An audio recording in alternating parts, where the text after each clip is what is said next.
Chapter 805, Sixth Prince. Chapter 805, Sixth Prince. Proofreader, Papatonks. Giving the youth a long look, Juefan grumbled and scratched his head. Have we met? Why can't I remember? Sir Jua, you never met me, but I have. Shaking from excitement, the youth came next to Juefan and looked at him with stars in his eyes. Juefan was put off. And who are you supposed to be? When did you see me? At the Double Dragon Gathering, Sir Jua. Recalling those glorious fights, the youth trembled, his voice shaky. I was Chuanrong Empire's representative and witnessed Sir's punch erasing all of Beast Taming Sect's team and your rise to fame. From a lower 3-sect disciple, to the best disciple in Western lands. I was moved to tears. Startled, Juefan finally reacted. So the kid saw me fight. No wonder I never noticed him. With so many people around, it would have been strange if he had. Though he finds this guy's choice of words peculiar. Kid, you're the sixth prince of Chuanrong Empire? Yep. The prince was so excited just by the fact Juefan talked to him, like it was his honor or something. That would make Beast Taming Sect your guardian sect, so why would you be so thrilled to see me pulverizing them? Juefan was quite curious while the prince wrote it off. Them? They're nothing more than our puppet masters. Their heinous disciples got used to doing anything they wanted, with no one standing up to them. That's why they looked like that at Double Dragon Gathering. They have nothing to do with us. In fact, Sir Jua's punch truly helped us vent. Oh, no problem, though you shouldn't call them heinous, since those guys behind you aren't any better. Juefan nodded. The prince chuckled, totally accepting the blame. Sir Jua's lesson is true. I have indeed neglected my men's conduct. What does it have to do with me if you care or not? Juefan rolled his eyes. The sixth prince did not mind at all, taking all his words at face value. Yep, Sir Jua is a man of ambition, so why would you care about little old me's faults? But since Sir mentioned it, I'll be sure to rectify it. The sixth prince turned around and spoke harshly at the four elders. Venerable Jean, tell everyone they are forbidden from using their power on the people, or their heads will roll. How can we be seen the same way as those rotten bastards from Beast Taming Sect? How will Sir Jua see us then? Yes, sir. Jean Buhuan bowed and then sighed at Juefan. To be honest, sixth prince was a whimsical guy who was only out to have fun, ignoring everything else. Chuanrong Emperor tried teaching some sense to him, but he just wouldn't listen. Yet now, a short word from Juefan got him on the straight and narrow. This is the power of an idol. Juefan felt helpless too. What's it got to do with me? Sir Jua, I've been hearing rumors that you've been killed. I've been offering bitter prayers and tears for your safe passing. You can ask them if you don't believe me. True. Sixth prince looked excitedly at Juefan, then turned to his elders to echo him. They nodded their heads and attested to his conduct. Our prince is your biggest fan. Though what is Sir doing here all of a sudden? Are the rumors fake? Sixth prince asked. Grinning, Juefan mocked as his eyes took on a savage glint. They'll have another thing coming if they think I'll just drop dead. Cool. Sixth prince squealed in adoration at Juefan's inadvertent posing. Then he turned to his elders. See that? This is Sir Jua, the best in Double Dragon Gathering and my idol. Isn't he awesome? Ugh. The four bobbed their heads with a bright smile. Yes, cool, very cool. Though the four's hearts weren't that much into it. As the kid's men, they had to cater to his whims and lower themselves by idolizing his idol. Even Juefan was of the same opinion, feeling put off by this crazed fan. Though he was about to pick a fight despite the other backing down, the sixth prince's adoration deflated his anger. How could he when the kid was worshipping the ground he walked on? I better get out of here fast. Sixth prince saw him go and rushed to block him. Sir Jua, where are you going? You're finally in Chuanrong, so how can you go without me being your host? That's fine. I couldn't find anything here I need, so I'll be going. Juefan chuckled and walked on. Sixth prince sparkling eyes rolled about in thought, then he said, Sir Joie, what are you looking for? I know this place the best, so let me help. You? Joie Fan raised an eyebrow, sizing him up. Of course, the whirlwind tunnel, with how weird it is, has a high chance of being taken by some really rich and powerful people. How can a nobody know about it? This kid is the sixth prince of Chuanrong, of illustrious pedigree, and can hear many interesting tidbits. Joie Fan's eyes lit up. Great, then tell me, are there any spectacular places around here, or any harsh and deadly ones? Spectacular? The prince paused, then clapped. Have you come to enjoy our wonderful lands? In a way. Joie Fan strained to agree. Are there any particular landscapes about? Sixth prince beamed. You came to the right man. We have barren lands, but don't lack in some good views either. My new mansion just got built around a wonder like no other. You might even say it's heaven on earth.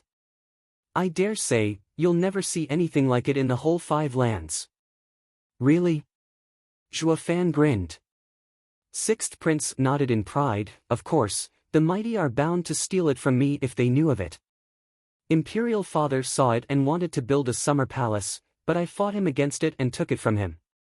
That marvel is mine and mine alone. Imperial father will have to ask me if he wants a peek, ha ha ha. Sir Joie, now that you're here, I'll hold a feast at once. Let us enjoy the beauty together, with wine in hand. That's such a waste. Let's just go right now. Joie Fan was overjoyed and couldn't wait to get there.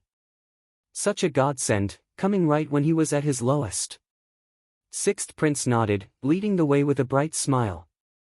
It was his pride and joy to do anything for Joie Fan. Jean Buhuan came before the sixth prince before they could go. Prince, please wait. You had a fight with Elder Shi over a girl and His Majesty asked you to make amends. I get that you did not want to receive him at your home, so you came here instead. But if you leave, won't you stand Elder Shi up? We can't have him blow up in anger. Why do I have to apologize to that snake? Humph, not happening. Sixth prince was stubborn. I saw that girl first and that snake came to take her. He even killed all my men. Now Imperial Father wants me to apologize. Whatever for? A has-been elder of beast-taming sect is nothing. All he knows is to come to Chuanrong Imperial capital and be vile. Humph, the only reason I said a feast is because you cowards made me.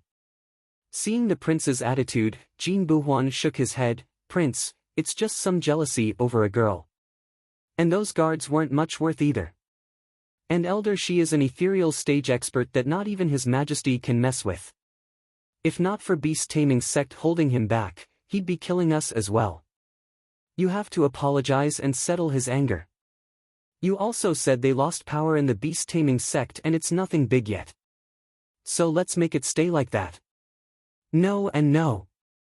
Sixth prince pointed at Joie Fan in his temper. Sir Joie fears nothing, winning double dragon gathering by himself.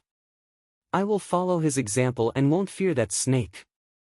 Sir Joie, let's go to the mansion for a drink. Let these old fools attend to that damn snake. Joie Fan watched the situation go out of hand and did not mind urging the prince to leave. He did not care about offending some ethereal stage expert that one day might come to take the prince's life. Jean Buhuan saw through his intention and bowed. Sir Joie, sixth prince has always worshipped you. The news of your death had made him cry for 3 days. All of it is true. Have mercy and don't push master into the fire. Convince him to make amends with Elder Shi. As for the marvel, you'll be seeing it shortly after. Or I would be taking Sir while master attends to the guest. Chapter 806, Fuming Elder Shi. Chapter 806, Fuming Elder Shi. Proofreader, Papatonks. Joie Fan pondered and nodded. All in all, the kid is my fan. While I have no intention of getting dragged into his problem, that doesn't mean I should make his situation worse. The old man has a good idea. Let the master deal with him and someone else will just take me there. Since he was after the whirlwind tunnel, what difference did it make on who took him there? While he might agree, the prince was totally against it, not happening. Sir Joie is my honored guest. I have to do my utmost in fulfilling all of Sir Joie's requests. As for that damned snake, let him rot for all I care. Sixth prince stormed out in anger. Joie Fan shrugged and followed. But just then, Jean Buhuan rushed next to him and spoke, Sir Joie, I've long since heard of the prince praising you, but he's also known to boast a lot, especially about the people he likes, to no end. That's why I do not believe anything he said about you. You heard it yourself, an ethereal stage expert. If angered, he'd go to His Majesty and it would not end with his son taking the fall, but you becoming the scapegoat. For the sixth prince and for your safety, I urge you to convince him to placate Elder Shi and not let his temper flare out. True, a crazed fan like the sixth prince sure has it in him to do that. Joie Fan grinned, only this one time, your master hasn't been boasting. A mere ethereal stage expert is nothing to me. If the prince truly helps me in finding what I seek, I don't see why I can't help you all skin this snake to spare you the trouble, ha ha ha. Joie Fan walked out after the sixth prince, leaving Jean Buhuan dumbstruck. Is he nuts? An eighth-layer radiant stage cultivator wants to fight an ethereal stage expert? No wonder the sixth prince became so obnoxious of late. What good is copying an idol like this? Closing his eyes, Jean Buhuan felt pain in his heart. Elder Jean, the sixth prince is gone. What do we do when Elder Shi comes?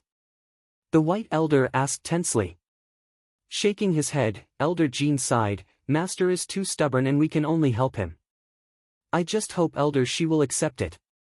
He shouldn't want to blow things out of proportion either, making His Majesty send for beast-taming sect to take him away. Elder Jean turned towards the dumbstruck crowd in the restaurant. What are you standing around for? Didn't you hear our shout? We booked this place. Now scram. Right.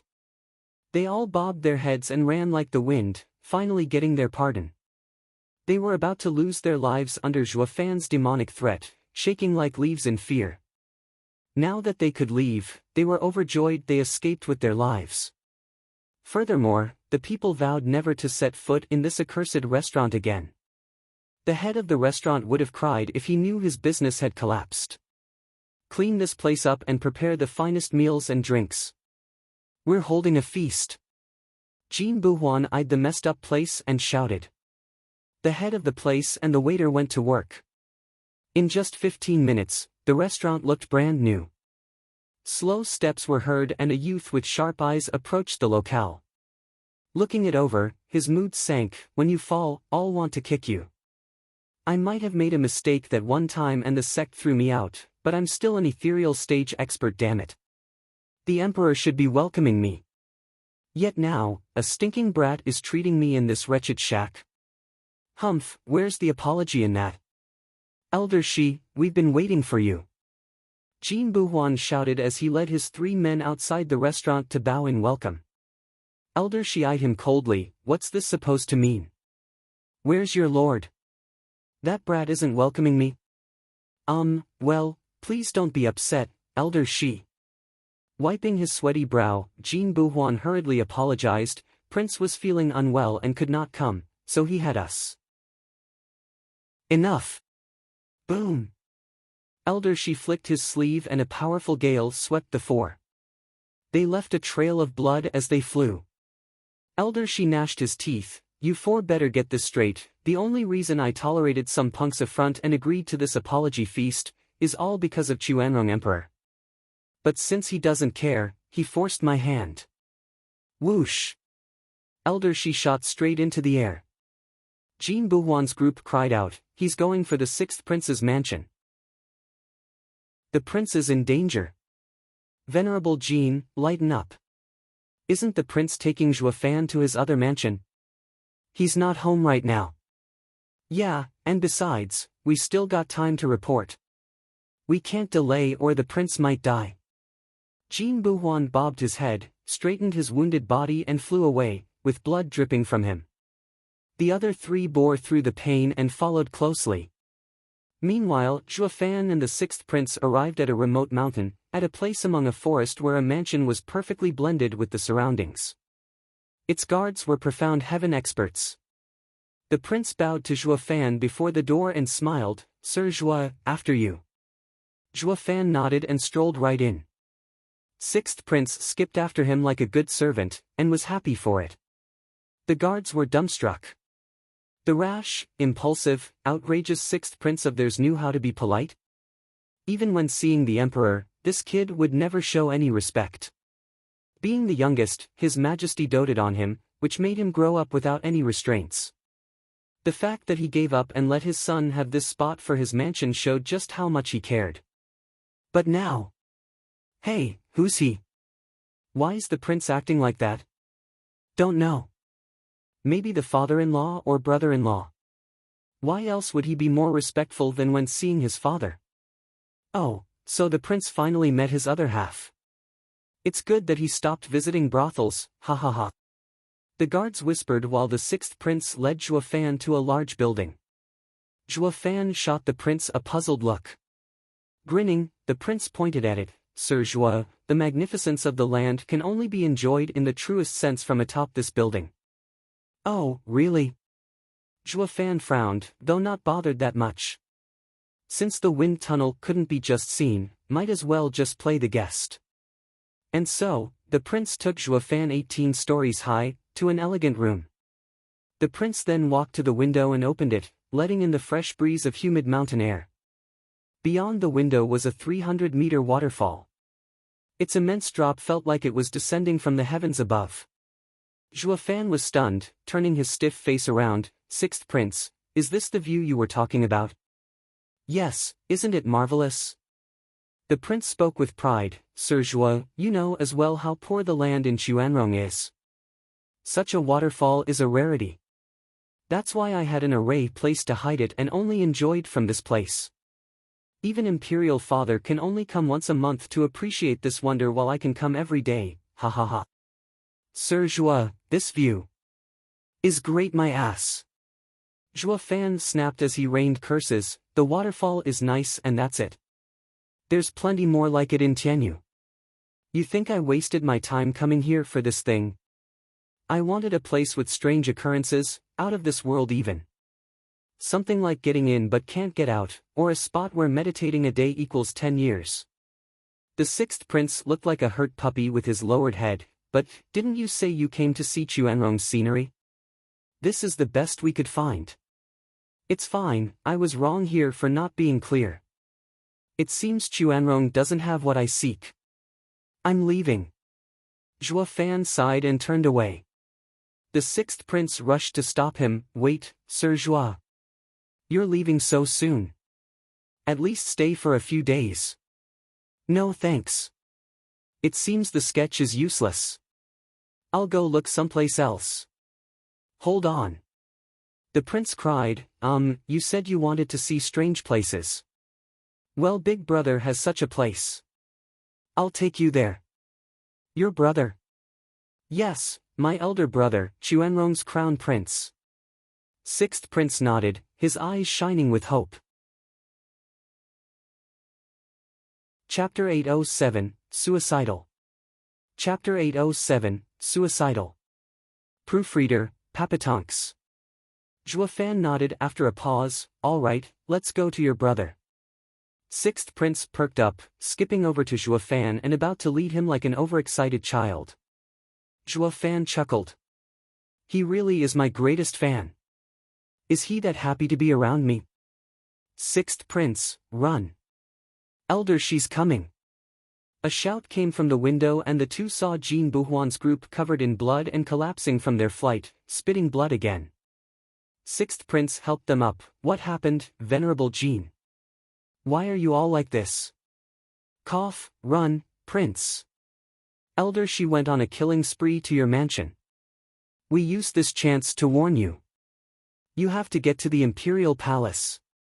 With his majesty around, maybe his anger can be subdued. That bastard did this to you?" His brow shaking, sixth prince hissed, "Absurd. Even for a beast-taming sect elder, this is too much. Those three have been thrown out of the sect for their mistakes and now they're taking it out on the common folk. Beast taming sect did cast them out, but they're still its elders, they still have power. The sect will cover for them as long as nothing serious happens. Jin Buhuan shook his head and sighed. Ignoring the fact they were thrown out, they're still in the ethereal stage, who in the Empire would fight them? Prince, we all admire your principles, but I'll have to step out of line here. You're too naive. There are some things, some men, that you can't mess with. Sixth Prince's brow quivered as he cursed, those damn geezers, making the entire imperial capital restless, and now they even have the nerve to come after me. Won't that mean they have no restraint against anyone else?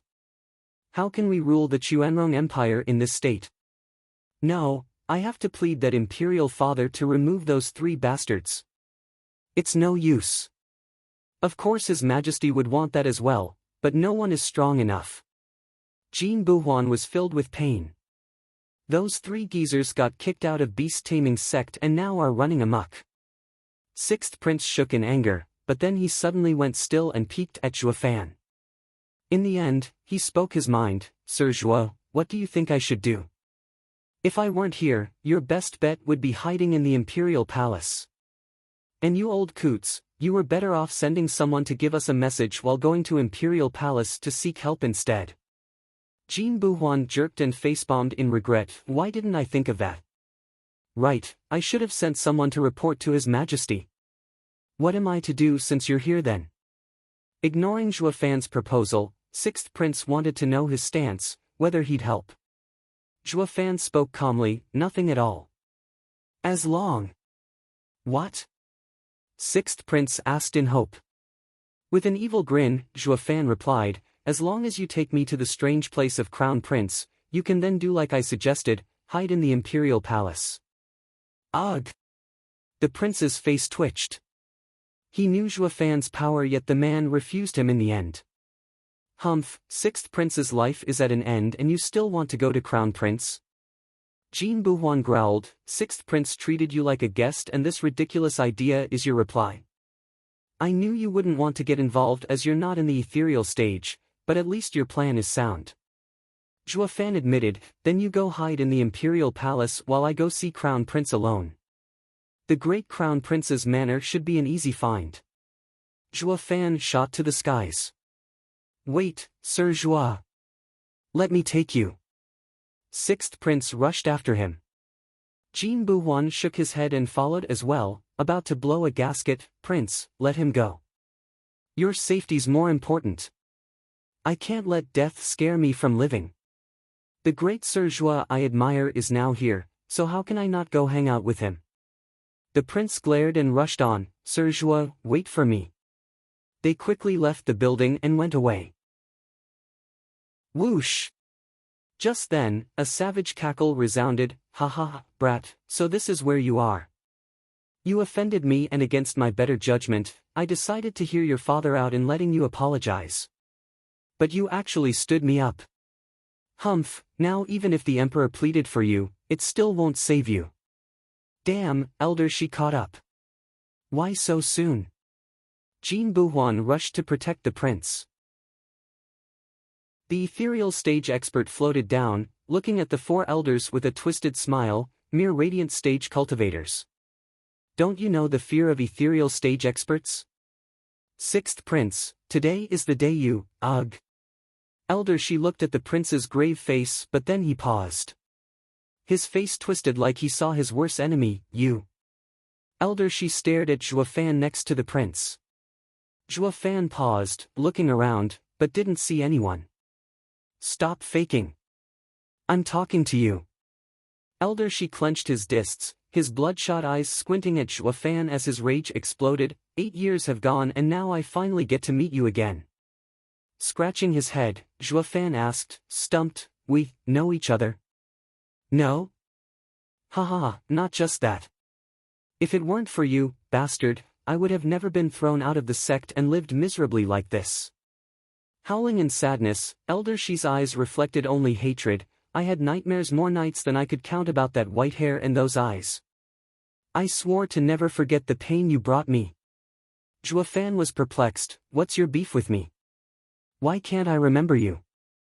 Who are you supposed to be anyway? Ha ha ha, you're so forgetful I see, though it's natural since I've changed my looks. Snickering, Elder she said, brat, you still remember the war 8 years ago in Tianyu. You ruined my body. 8 years, I bore that shame with me for 8 damn years. With my body ruined, even getting a new one, my cultivation had stagnated. When I could have managed to reach the 5th layer of ethereal stage, but now the 2nd layer is all this body can allow.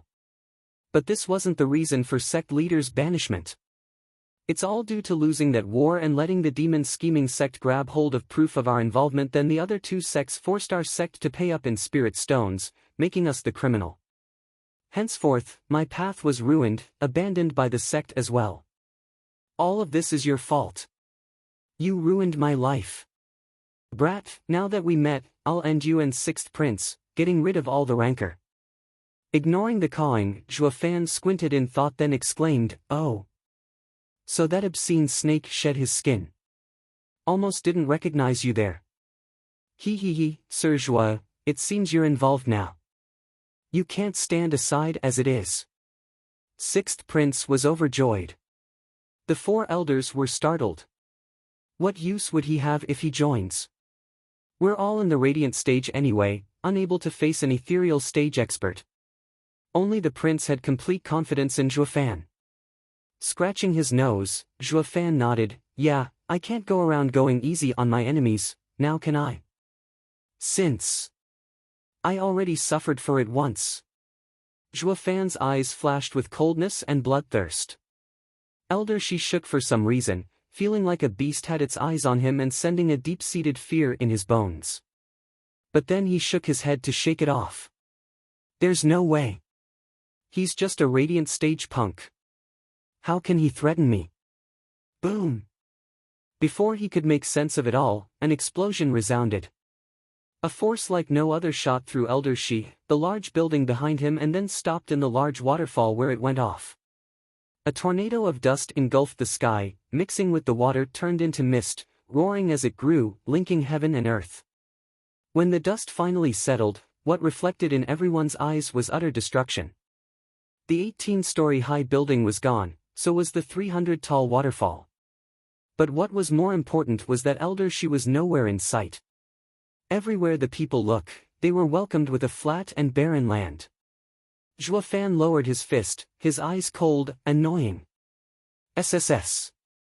Gasping, Jin Buhuan and everyone else were lost for words. Cool. 6th Prince was the first to recover and whooped in joy. Chapter 808, Outstanding Crown Prince. Chapter 808, Outstanding Crown Prince. Proofreader, Papatonks. Lowering his mighty right hand, Zhuofan looked like he had done a trifle thing. He patted the 6th Prince's shoulder. Now hurry along and take me to the Crown Prince. I hope I'll find what I seek there. Sure thing. After a brief pause of shock, the prince shouted in excitement as he went first. Jin Buhuan and his 3 men were shell-shocked, just watching the 2 go with a dull look. Holy hell! He really is as strong as 6th Prince said. For once, he didn't boast. He's way stronger than he lets on, killing an ethereal stage expert in 1 punch even. Thank God we didn't fight him before. We'd have been killed as well. The 4 shivered when they recalled the scene at the restaurant. Zhuofan and the prince were a way off when a rumble echoed out and the earth shook. A huge image of a python came out of the ground, hissing, "Damn punk, you ruined my body again. I'm going to eat you alive." It's Elder Shi's soul. Jin Buhuan cried out, in the radiant stage, the body might be strong but the soul isn't up to an ethereal stage expert's level. We're done for. Jin Buhuan panicked and Elder Shi snickered, yes, brat, you ambushed me again and ruined my body, but there's no way a radiant stage like you can deal with my soul. Whoosh! He didn't finish as a scarlet dragon claw came out of Zhuofan and gripped the squirming oversized garden snake. He choked on his words, with those sharp eyes reflecting fear like no other. This is a soul? How? He's only in the radiant stage. Humph, this is what you get for being stupid. You could have just floated away as your soul, but no, you had to be suicidal. Ha ha ha. Zhuofan's eyes flashed and the scarlet dragon claw squeezed.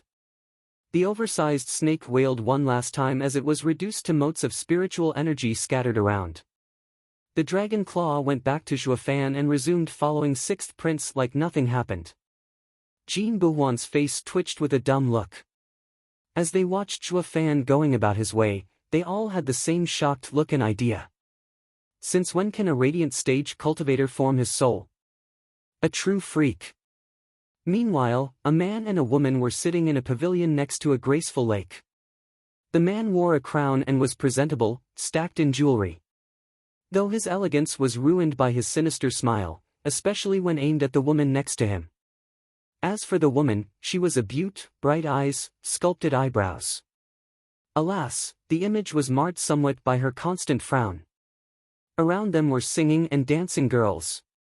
But as the obscene music and suggestive dancing of the women in their sheer attire continued, Lianer, the daughter of Chuanrong's high commander, bit her lip. The man smirked, one hand groping around a woman's waist, opening his mouth and letting her tender finger feed him fruits. Sometimes, it wasn't just the fingers. The man let out an obnoxious laughter now and then, filled with lust. Lianer was sickened by it, but helpless against it. Lianer gathered all her bravery to ask, "Crown Prince, would it be possible to release my brother?" Him? The man raised an eyebrow. In front of the whole nation, he punched me.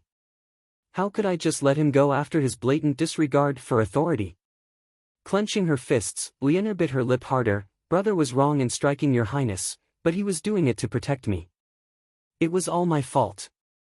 I hope your highness would consider Tuoba family's wholehearted service to Chuanrong and release my brother at once. Lianer will never forget your highness's gesture." "Oh, never you say?" Crown Prince sized her fine figure up and broke out in a lustful grin. "I don't need that long, just attending to me for the rest of your life would do, he he he." "Your highness!" Lianer cried out and jerked away at his obscene gaze on her. Then she trembled as she spoke, "Please mind yourself, your highness." Throwing the beauty in his arms away, the crown prince became bored, speaking coldly, "Taoba Lianer, don't you play coy with me. Be grateful I have the time to waste on you. Taoba has been a great family for a long time, but ever since your defeat 8 years ago, costing the empire heavily, you're now criminals. Imperial father did not execute the old Tuoba Taizhan and only demoted him to captain of the guards. This is already gratitude enough for all his service. All of this was possible because I pleaded your case. What do you think would have happened if I hadn't? You'd be stripped of everything and goddamned hanged." Lianer bit her lip with a lowered head. "And what do you do?" "Humph." Crown Prince went on with his tirade, "Damn ingrates, I even asked for your hand yet that old Taobakut actually refused my kind gesture. I thought his mind woke up when he came to visit me in person afterward, but he only came to me for help. That elder she had set his eyes on you ever since the war in Tianyu. His soul was redeemed by the sect so that geezer now wants to use my name to curb elder she's tendencies. As my future concubine, if a sect cast out touched you, even an ethereal stage expert, he'd still pay for it."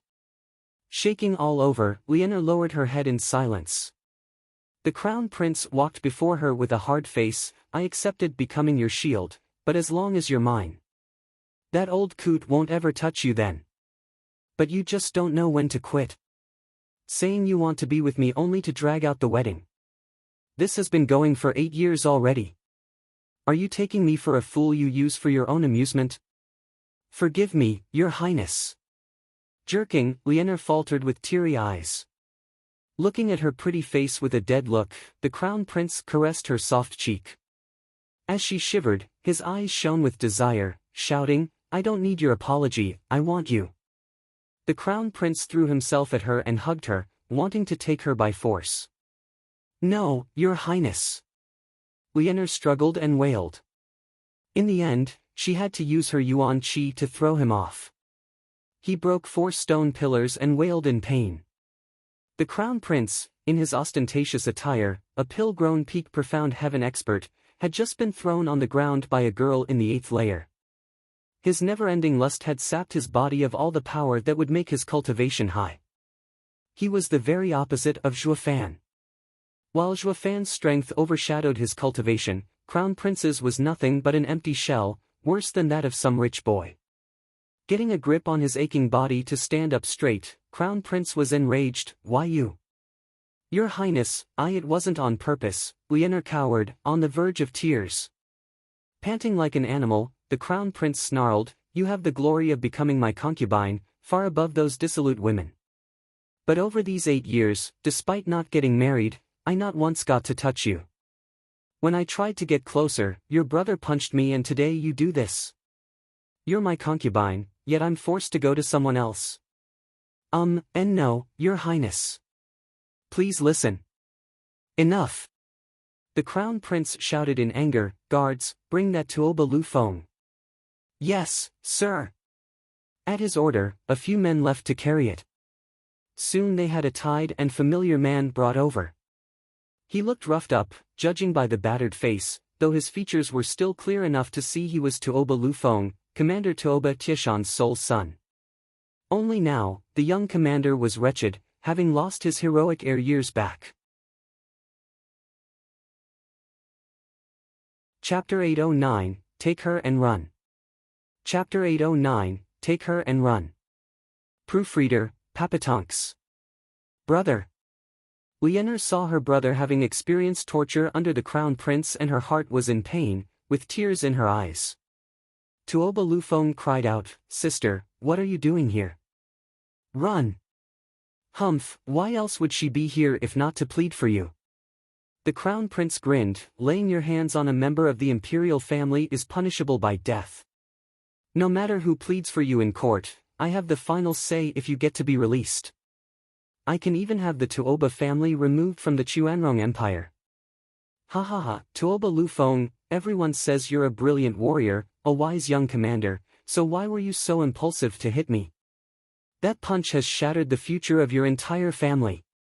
Tuoba Lu Feng shook and spat, "Crown Prince, I had no intention of doing anything, but you went too far when you tried to force yourself on my sister." "Force? She's my concubine to begin with. What business does her brother have in this?" "Humph." The Crown Prince cut him off and turned to the girl with a twisted smile, "Lianer, you're my concubine. Fulfill your duty and, ha ha ha, I'll forget about this, letting this brother-in-law keep his life. When I ascend the throne, the Tauba family will rise again to its former glory. Refuse and well." The Crown Prince threatened, "It won't be just your brother's life on the line. Your father, and your family's 8 servants will follow him to his grave. I vow there won't remain even a Tauba dog alive after I'm through with you." Shuddering, Lianer paled from dread. Tuoba Lu Feng cursed in hatred, "Crown Prince, take it out on me if you're a man. Leave my family out of this." "Lianer, don't listen to his twisted words. Your life will be ruined if you agree. Father and I will never agree to marry this." "That's enough, brother." Lianer shouted, looking frail as she spoke, "Your Highness, let him go. I'll do all you ask." The Crown Prince had a winning smirk. Tuoba Lu Feng cried out, "No." Lianer's crystal tears began rolling down her cheeks as the despair took her.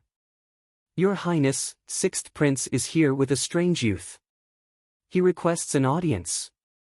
A guard came to report. The Crown Prince flicked him away in annoyance. "That idiotic little brother of mine has the worst timing. I won't see him. Tell him to scram. Today's my most glorious day. I'm not in the mood to cater to his whims. I'll notify 6th Prince at once." The guard left. The Crown Prince drew closer to Lianer with a disgusting leer in his eyes. His hands shook and his mouth watered in anticipation of having his fill of this fine lady's exquisite curves. "Lianer, I finally have you. This is heaven on earth, ha ha ha." "Then my brother," Lianer muttered. The Crown Prince sneered and waved, "After we seal the deal, he'll be my brother-in-law. I won't go hard on him." "Ha ha ha." "Great, that's great," Lianer nodded in despair, her eyes losing their light. Tuoba Liu Feng's eyes burned with hatred and humiliation. A man like him actually needed his sister to save him. Boom! The sudden huge explosion rattled everyone's composure. The crown prince cried out, "What's going on here?" Whoosh! A guard flew over in panic. "Your Highness, sixth prince's guest is forcing his way over." What? Does brother plan on rebelling to fight his way into my home? The crown prince was fuming. "What are you doing standing around for? Take the men and capture them. Tie him up and bring him here. I'll have Imperial Father sort him out. For God's sake, Imperial Father spoils him too much. He even dares to barge into my home." The guard was hesitant. "Your Highness, sixth prince's guest is too strong. We can't even hold him back. All the men we send over are dead. I barely made it out alive to report to you and urge you to flee. They're almost upon us." Boom! His words were cut short by the rumbling explosion from behind, sending a fierce gust of dust all around. When it settled, two men waltzed out of fresh ruins around them. To make it worse, the joking manner they carried themselves with made it look like they weren't just walking all over the crown prince's lavish home, or what was left of it. "Sixth prince, is this the way?" "Sir Joie, just up ahead, yes. Last time I saw the amazing scene in Crown Prince's manor right around here, the still pond." Sixth prince was all smiles as he led the way. "It's truly a wonder. I wanted this manor too, but elder brother just wouldn't budge. Not even Imperial Father would help me, saying Crown Prince's manor is too important to give to me. That is not proper." Juefan nodded. "True, this ain't just about the manor, but the name of the Crown Prince. If the Crown Prince's stuff gets shared to everyone, won't that make him useless? So no matter how much the Emperor dotes on you, he still won't do something so absurd as to affect the imperial family's image." "That does make sense actually." Sixth Prince nodded, then became confused again. "Doesn't that mean barging in like that will affect elder brother's image just as well? He is Crown Prince after all, so ruining his manor is a bit." Juefan glanced at him. "Why should I care?" Sixth Prince jerked and his eyes glittered. "Cool." The two enjoyed the short stroll to the pavilion, looking about like they were window shopping, anywhere but at the host of this now ruined manor. It didn't get more disrespectful than this. The Crown Prince exploded in fury. "Sixth Prince, what the hell? Are you revolting? Why did you barge your way in here? That's totally not it, elder brother. My idol came so I had to play the kind host. Since you have a marvelous natural attraction here, I just brought him over for a look-see." "Look your ass." The Crown Prince had had it, roaring. "This is the Crown Prince's manor. Yet you destroyed it regardless just for that damn flimsy reason? You're outrageous." Juefan and the sixth prince didn't pay him any mind. Juefan was still looking around the place with a frown. "There's nothing special about this place as well. Where's that wonder you talked about? That lake over there, it's a real rarity. I promise it won't disappoint, Sir Joie, he. Sixth Prince stuck to him like glue as he flattered. The Crown Prince was outraged at the blatant disregard. Lienar's dead eyes picked up Juefan looking everywhere and her hope renewed. "Juefan, why you're Juefan?" "Yeah, you." Juefan had to focus for a second to really place where he had seen her before. "Oh, Tuoba Tishan's daughter, Lienar. It's been a while, how have you been?" With a weak smile, Lienar sighed in response. Juefan shrugged and walked next to the lake, ignoring all the extra people around. "It's not at all what I need." "Oh well, I knew it was a long shot even when I came here."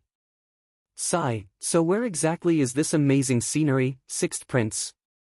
"Sir Joie, it's the lake." The prince skipped before him and pointed. Juefan scanned the place, still ignoring everyone else. Lienar felt pain in her heart. Why was it that he was always so disregarding to everyone when she saw him? But this had to be why the people he did notice would forever be in his mind. Lienar's features softened gazing at his inquisitive look. Ignoring the rare gentleness on his concubine's face, the crown prince shook from the humiliation and anger. "Call all the venerables in this manner. I want this obnoxious fool to meet a swift end." Let him know the price of ruining my home. Yes, sir. The guard bowed and left at once. Zhuofan didn't know this, still looking at the lake. The hogtied Tuoba Lufeng saw this and shouted, Zhuofan, Crown Prince is calling reinforcements. Take my sister and run. Never come back to Chuanrong.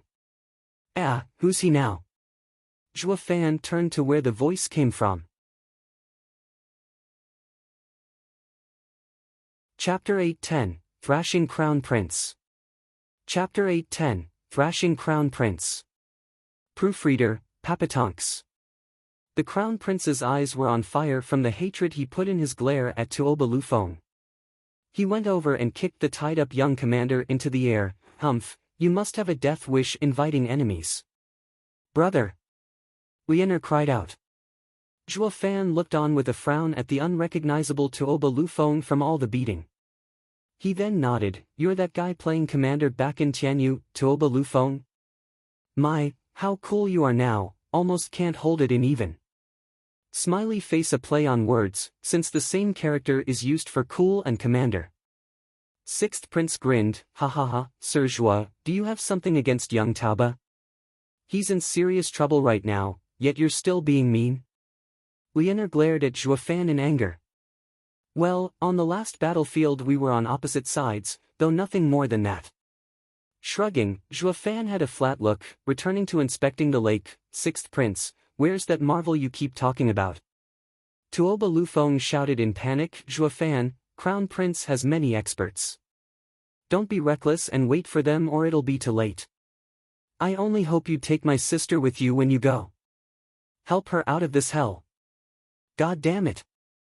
You're still talking, you're still spilling the beans. Tuoba Lufeng's kind reminder had no effect on Zhuofan whatsoever, instead it only incensed the Crown Prince further. And so, the Crown Prince did what he knew best, kicking the helpless Tuoba Lufeng over and over again. Zhuofan ignored it all, his mind on the lake still. Lianer was panicking and begged, Zhuofan, please save my brother. He'll die. Her voice fell on deaf ears. Zhuofan, my brother is being beaten up for informing you and you're just going to stand there? Lianer teared up, her tone becoming sharper, you damn ingrate. Zhuofan glanced over, ingrate? Did I ask him to? He gets what he deserves for running his mouth. Zhuofan bit back. Lianer only grew angrier, but all she could do was stare as the Crown Prince was beating her brother. Sixth Prince, the lake is as plain as it gets. You aren't toying with me, are you? After one last look at the water, Zhuofan threw a cold look at Sixth Prince, while Tuoba Lufeng's mournful howls sounded in the distance. Sixth Prince had a vague smile, it needs to be triggered first. What trigger? Zhuofan lit up. Pointing at the brutal Crown Prince, Sixth Prince grinned, by throwing snow lotus seeds in, a 6th grade pill ingredient that only grows on our Chuanrong's Wooler Snow Peak, will definitely get a reaction. Those seeds are something only elder brother has. Crown Prince? Zhuofan's eyes flashed. But, 6th Prince followed with a frown, brother is petty and would never use the snow lotus seeds when asked. The only times he take them out was at holidays or Imperial Father's birthday. Sir Zhuo, what do you plan to do? Zhuofan was walking towards Crown Prince and grabbed him in mid-swing. Startled, the Crown Prince looked back at Zhuofan in anger. What do you think you're doing? Are you planning on saving this traitor? Humph, of course you would, since you're on the same side. He even informed you just now. You really think you can save him and leave? Now hold on a second. Zhuofan shook his head, Your Highness, even if you beat him to death, that's your problem. It has nothing to do with me. Lianer glared at him, the hope she had when he grabbed Crown Prince now turned into hatred. The Crown Prince took Zhuofan for being afraid and grew bolder. Humph, rotten punk, are you begging for mercy? Humph, well too bad. When my venerables come, you'll all leave this place as corpses.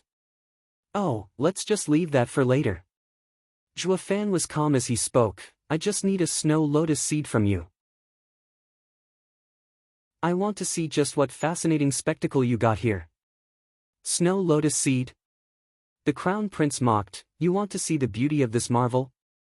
Ha ha ha, this is Chuanrong's proof of good fortune and only the imperial family is allowed to appreciate its beauty. Bam! Zhuofan flicked his hand and slammed his head into a nearby convenient stone pillar.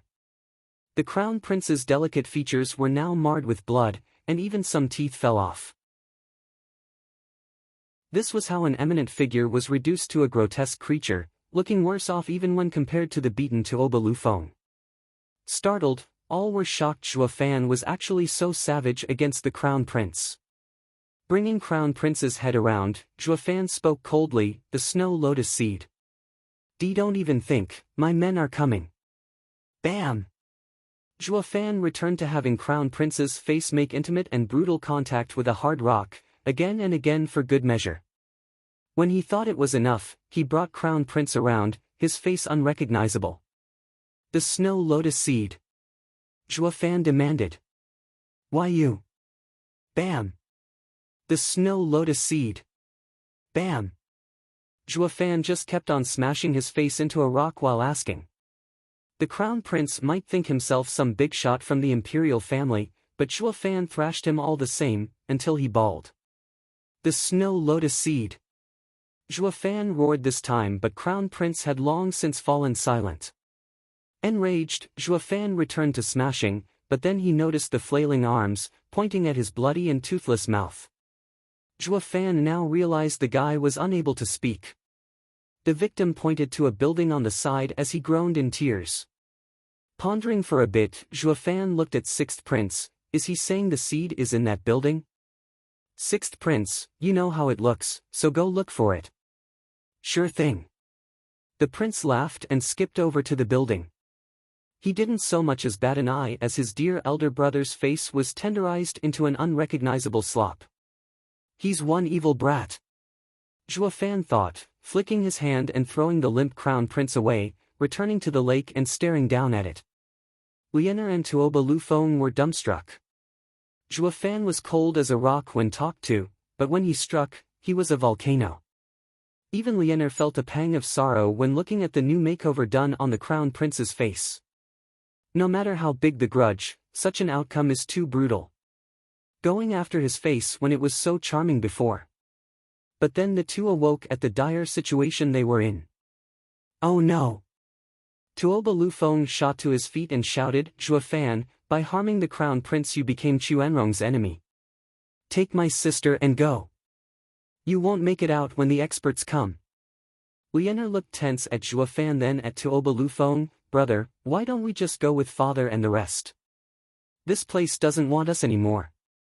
I also thought about it, but father is ever loyal to his country. He will never betray it. Tuoba Lufeng sighed. Lianer lowered her head in worry and vexation. Glancing over, Zhuofan finally recalled the past dealing and said, Dugu Zhantian also died because of his loyalty to his country. I must say, these two geezers sure are alike, ha ha ha. The siblings nodded. The marshal and commander had received such praise from the people was not just from their glorious military victories, but also their loyal character. Zhuofan, my father and I may die, but Lianer must not lose her life in a place like this.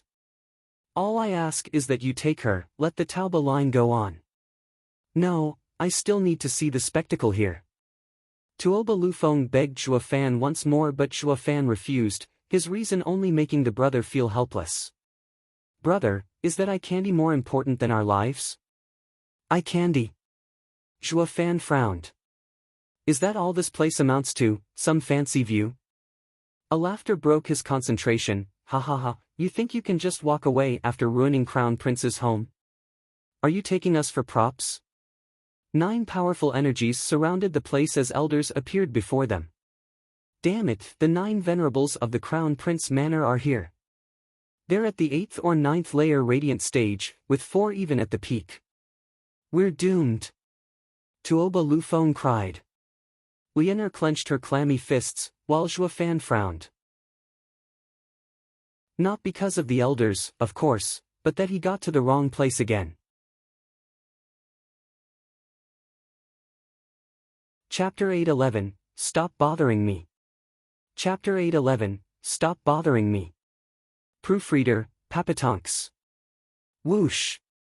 9 old men landed, sporting cruel looks at the trio. Among them, one guy with scattered hair, the strongest, stepped up and spat, "Humph, you must have a death wish to destroy Crown Prince's manor. Where is His Highness?" Ugh! Tuobaliofeng's heart sank, feeling sweat trickling down his spine. Just this guy alone was enough to deal with them, a peak radiant stage expert. In a couple of years he should be a true ethereal stage expert as well, becoming one of the Empire's legends, one of the best. With him here, the three had no chance of getting away. Tuoba Lufeng sighed at the grim outlook, his hopes gone. I wonder if Zhuofan's sudden arrival was a blessing or a curse. His sister was free of the Crown Prince for now since Zhuofan's intervention, but now the Tauba family would be killed because of his aggressive handling of the Crown Prince. They might even be labeled as traitors. Tauba Liener understood they were in serious danger and her eyes still gave contemplative look to a somewhat oblivious Zhuofan. I asked you a question. Where's His Highness? Seeing them silent, the old man roared. Tuoba Lufeng shook, finding speaking difficult. Tauba Liener pointed to where the Crown Prince was lying with a cold face, over there. I wonder if you still recognize him. That's Crown Prince? They all gasped at the sobbing, gruesome mishmash of features that barely hinted at what once was. Their elegant and handsome Crown Prince was now reduced to this thing. Those eyes were swollen out of their sockets, the nose more twisted than a ravine, and the former spotless denture turned into a bloody hole. The only reason they even noticed him was because Tauba Liener pointed out. Stunned seeing a face only a mother could love, the old man roared, "It's Crown Prince's signature feature. How, who, what gave you the nerve to harm the Crown Prince like this? You're done for." Whoosh! The old man's anger exploded. Talk, who did this? I'll peel his skin and crush his bones. It'll be ages before I'm through with him. Tuoba Lufeng panicked under the nine's auras. Zhuofan was still in his own world, contemplating more important stuff? Venerables, I did it. If you want to kill someone, kill me. Liener scrounged up her courage and declared. Tuoba Lufeng cried, Sister. It's fine. Liener cut him off, this is all my fault. Tianyu used to say women were deadly and now I have to admit they were right. If it weren't for me, the Tauba family would never have ended up like this. It's all my fault and I should settle it. Liener spoke with sadness and despair. Tuoba Liofeng's clenched fists shook, feeling utterly useless. Liener wanted to use her life to settle it all and save the Tauba family.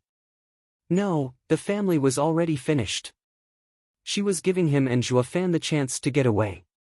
But how could her brother just let his sister take the blame?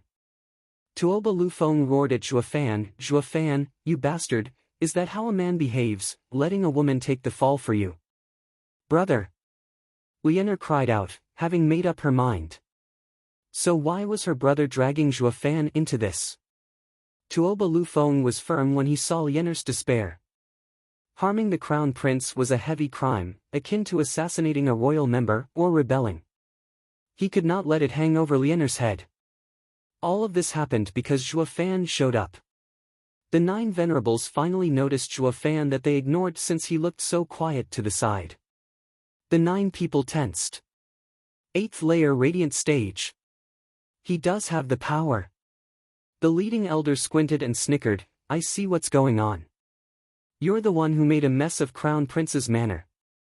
Ha ha ha, I knew it was odd for a girl to admit it. When the guard reported to us, he said that none of them could fight back. How could a wee girl be so tough? Seeing your high cultivation, it all makes sense.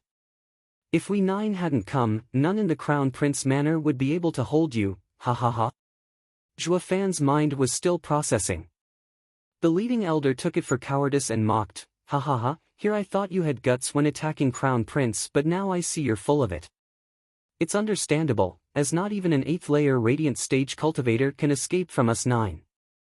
Being scared is normal. But to have a girl take the blame for you, talk about useless, ha ha ha. The other 8 looked at Juefan with the same disdain as their leader. Sir Jua, I brought the snow lotus seeds. A whoop of joy sounded in the distance. Sixth Prince skipped over to Juefan in excitement. Juefan woke up at last, staring only at the Sixth Prince's figure. Took you long enough. Hurry up and throw them in. I want to see just how fancy this thing is. Ugh! The mockery was stuck in the 9 elders' throat seeing him ignore them. The 2 soon joined and started throwing seeds into the lake while watching for any signs. The elders' faces sank. For God's sake, here we thought he was scared when in fact he didn't give a damn about us. He's toying with us. Boy, don't think that your high cultivation is enough to do what you want in Chuanrong. You ruined Crown Prince Manor and I'll have you pay for that. Sixth Prince, I heard this is eye candy. Isn't that so average? Sir Jua, this is a true marvel, I promise. It's a true rare spectacle in this world that won't disappoint, he he he. Oh, I'm relieved. Let's just watch. Juefan and Sixth Prince were curious about the lake, even ignoring the elders' raving curses. Blatant disregard, that was what this was. The old man's face twitched as he barked, let's get this damn faker, men. I want him dead. Yes, sir. The other elders bowed and shot for Juefan. Their mighty auras, filled with bloodthirst, covered the sky. Lianer cried, look out, Juefan. Oh no, the bloodthirst is affecting the lake and it's too scared to react. The Sixth Prince shivered and cried. Juefan's face twitched and his face sank. Turning around, and seeing the incoming 8 elders, he roared, damn geezers, stop bothering me. Who? A mighty gale shot out that went through the 8 elders. The old men lost their lives before even knowing what happened, slumping to the ground like a ton of bricks. Tuoba Lufeng and Lianer were shell-shocked. What was that? Bang! A crisp sound echoed and the leading elder felt his legs soften, kneeling on the ground. He was in the lead when the gale had struck him as well. Now he looked deathly pale and overcome with horror, and no way. That's soul impact. An ethereal stage expert? Juefan went back to his problem, the lake. He asked, Sixth Prince, now it's quiet. Will it show up? Yeah, soon. Sixth Prince grinned. The 2 looked like they came to sightsee. They were calm and the mood was calm too, finally. Only Tuoba Lufeng, Lianer and the surviving elder looked at Juefan with fear. This guy is even more terrible than before. All kinds of thoughts ran through Tuoba Lufeng's mind.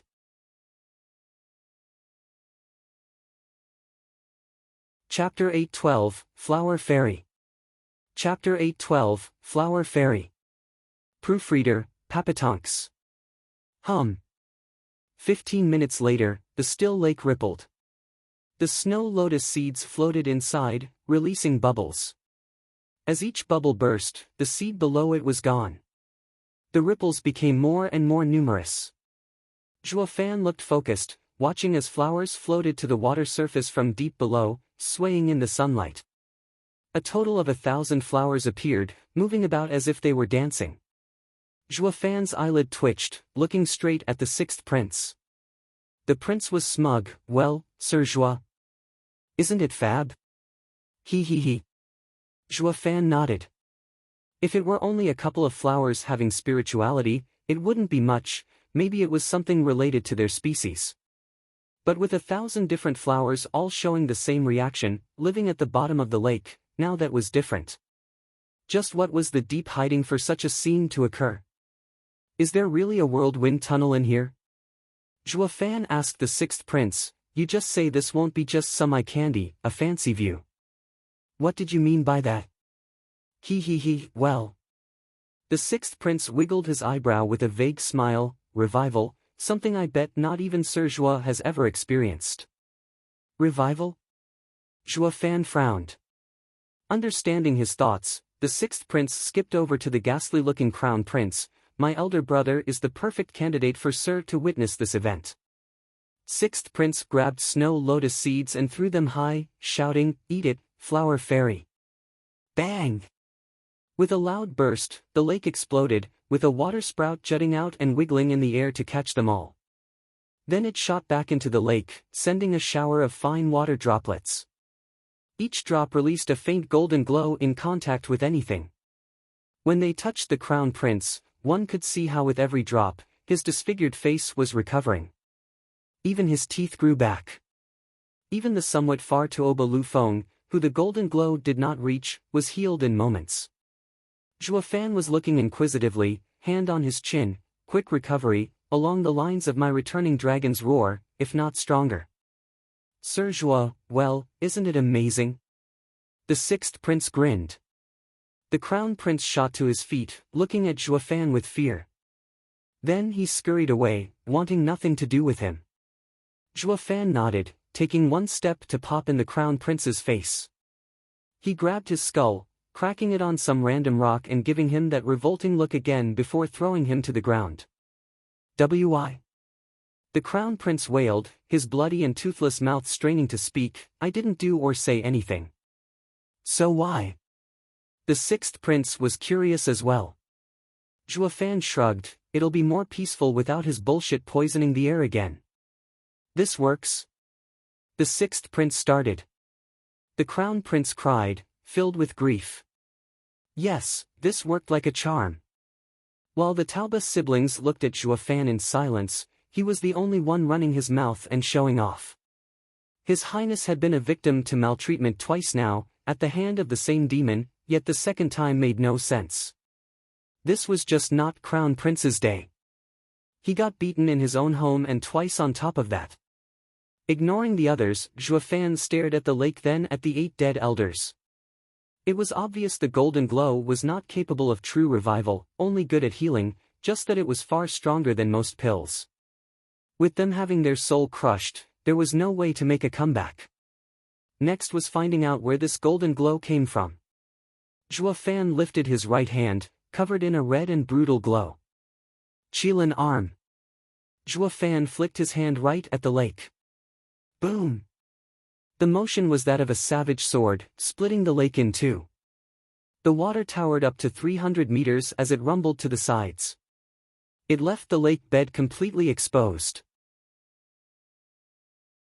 Sir Zhuo, what are you doing? The sixth prince was shocked by his action. Zhuofan spoke, checking what's below. But there should be nothing there. The sixth prince sighed, ever since discovering this marvel, elder brother had sent people down there but found nothing. Zhuofan stared hard at it, then said, "Just because they failed, that doesn't mean I will too. Something odd is going on here." Squinting, Zhuofan's soul covered the lake, feeling every nook and cranny, with no results. Is there really nothing? Just then, when he was about to give up, he felt something to one side. Focusing on the spot, Zhuofan still got nothing. Then it happened again. Zhuofan focused and his right eye sported 6 golden halos. Divine Eye of the Void 6th stage, Void Domain. Bang! Feeling like he had hit a wall, Zhuofan snickered. He then pointed forward and his eye released its power. A palm-sized space pocket formed before him, holding in it a finger-sized golden person. It had transparent wings, humming as they flapped. Its hand was holding on to some snow lotus seeds, looking at Zhuofan in panic. "What's that thing?" The sixth prince cried out in curiosity. Zhuofan said, "Flower spirit, a being born of this world, like a fire spirit or blood spirit. It's nurtured by the world, until it gains spirituality. The flower spirit is a being of wood, an element with brimming vitality. That's why it can heal so perfectly. Although weak in battle, having it around is much better than having pills." Blinking, the sixth prince looked confused, but the least he could catch from that was that it was precious. The flower spirit is nature's favorite and good at hiding. No powerful expert would ever sense it, least of all catch it. A shame my void domain can create a space pocket. As long as I can sense the location, setting it up will trap this little guy, ha ha ha. Holding the flower spirit, Zhuofan had a manic grin, isn't that right? It kept struggling to flee, but Zhuofan tightened his grip, making its effort useless, until it gave up. Boom! The huge water expunged from the lake finally came down in a mighty roar. Zhuofan ignored it and held the fairy as he left. The sixth prince hurriedly asked, "Where are you going, Sir Zhua?" "Finding what I came for." Zhuofan's eyes shone in glee. A special place with thick spiritual energy is needed to give birth to a fairy. This lake has none of that, which means it moved here. Now I'll have this guy lead the way, taking me to my destination, he. The sixth prince followed after him. "Sir Zhua, I'm coming too." The fairy crossed its arms and looked at Zhuofan in resentment, like that was not gonna happen. "Ha ha ha, little guy, you sure are feisty." With an evil grin, Zhuofan stared at its hard face as a black thunder flame flashed in his left eye. Sometimes, being stubborn comes with a price. Are you ready for it? Shuddering, the flower spirit sweated, bobbing its head, and water gathered beneath it, as if it peed itself from fear. That thunder flame made it feel like destruction was nigh. Zhuofan held a tight grip on the spirit as he left, the sixth prince his faithful fan. As for the Taubas, Zhuofan had better things to do than mind them. The peak radiant stage elder, now scared to death, was still kneeling and shaking like a leaf. He still couldn't get over the fact Zhuofan killed 8 of his men in a flash.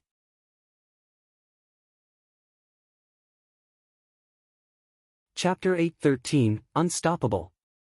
Chapter 8:13, Unstoppable. Proofreader, Papatonks. He not once looked at me.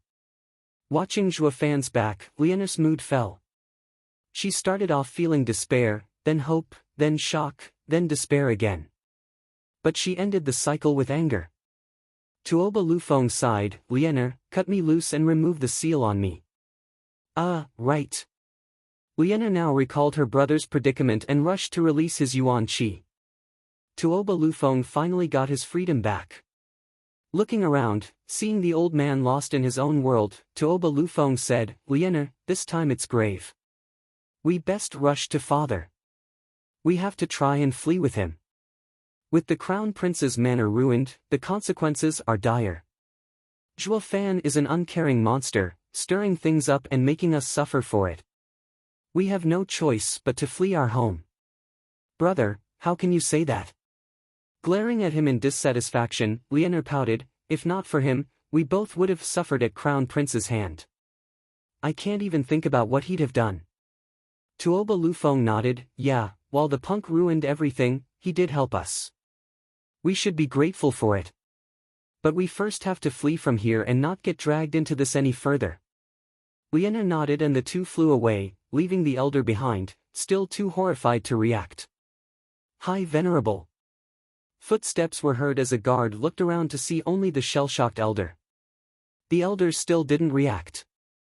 Sighing, the guard shouted in his ear, "High Venerable, the monster is gone." Shaking, the elder finally came out of his stupor. Seeing Zhuofan was nowhere around, he sighed and got up. But then he felt chilly below. Looking down, there was a wet patch.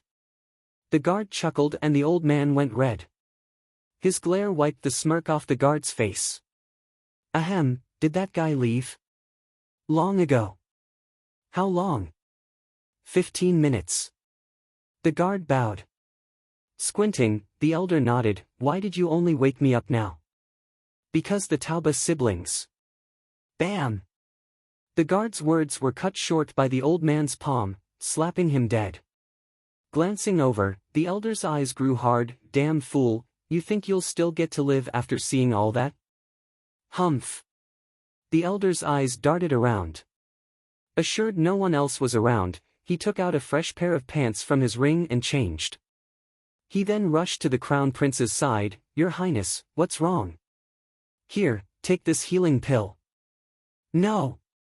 The crown prince's eyes glinted with hatred, slurring his words through non-existent teeth.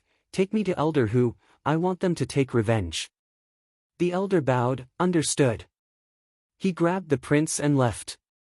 There was a wide courtyard in the capital, one that had a large lion statue with the words honor and loyalty engraved on it.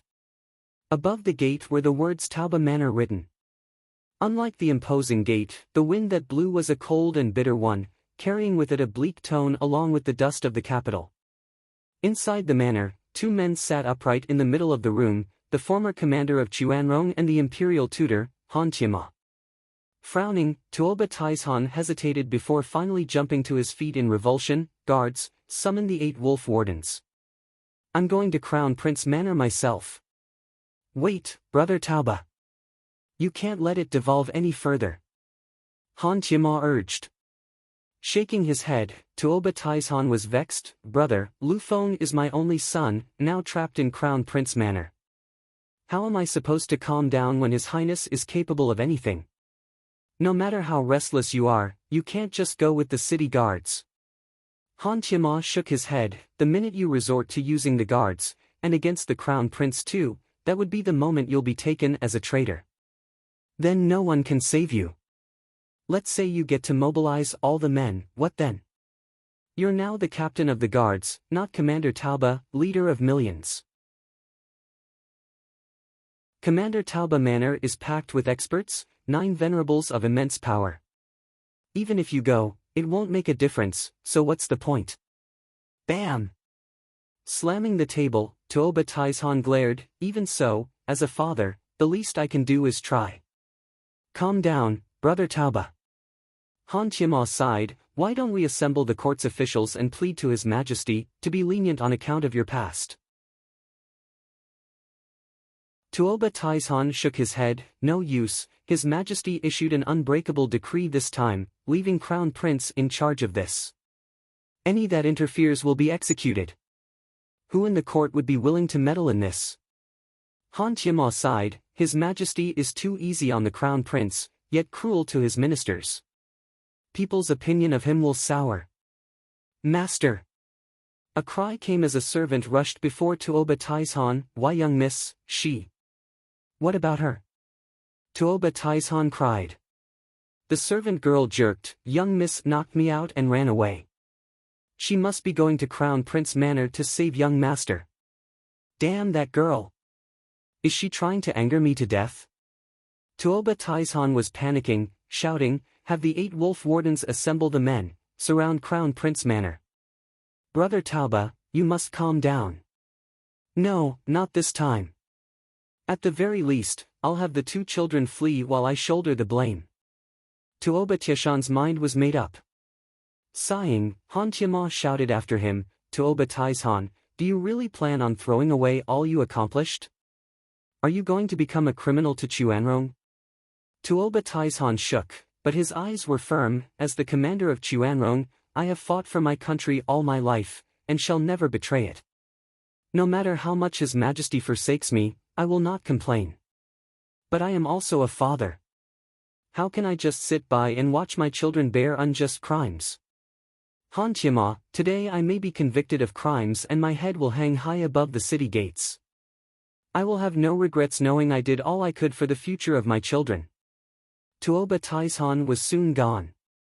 Han Qianma sighed and got up to follow. Commander, the men are here.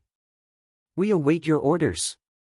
Outside the manor, the 8 wolf wardens were gathered. Tuoba Taizhan eyed them and shouted, we march. Yes, sir. The 8 wolf wardens bowed, glee dancing in their eyes. The last 8 years had been spent in unrest, hardly ever fighting and always held back. Now they were going to let loose, against the Crown Prince no less. Yet they were still joyful. It was their honor to serve under the commander. Wait, Tuoba Taizhan. Han Qianma caught up. Tuoba Taizhan didn't even look back. My mind is set. I'm not trying to sway you. I want to come with you, old friend. It would be great if I can convince His Highness to let them go. If not, I'll be most willing to be labeled a traitor alongside you. Shaking, Tuoba Taizhan laughed. Good, ha ha ha. The army marched, their spirits uplifted, their drive ignited. Yet after 2 steps, a staggering figure entered their vision, an imperial palace guard. Did His Majesty find out already? Did he come to stop us? Tuoba Taizhan and the rest were tense. If this was the emperor's decree, then before them had to be a huge army to block their path. But the Imperial Guard actually went and panicked at their sight. Commander Tauba, you truly are the Empire's god of war, of such brilliant mind as to foresee the Imperial Palace is in peril and send the men to aid it. The Imperial Palace is in danger? Tuoba Taizhan and the rest were stunned. Panting, the Imperial Guard showed fear. Yes, the sixth prince brought a youth as he barged into the Imperial Palace. He's unstoppable, he's almost at His Majesty's chambers.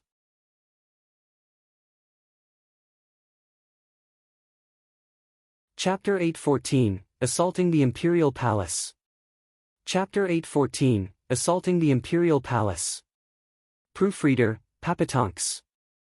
Boom. Waves upon waves of Imperial Guards poured out of the palace gates, only to be blown away by rumbling explosions as pieces of their former selves.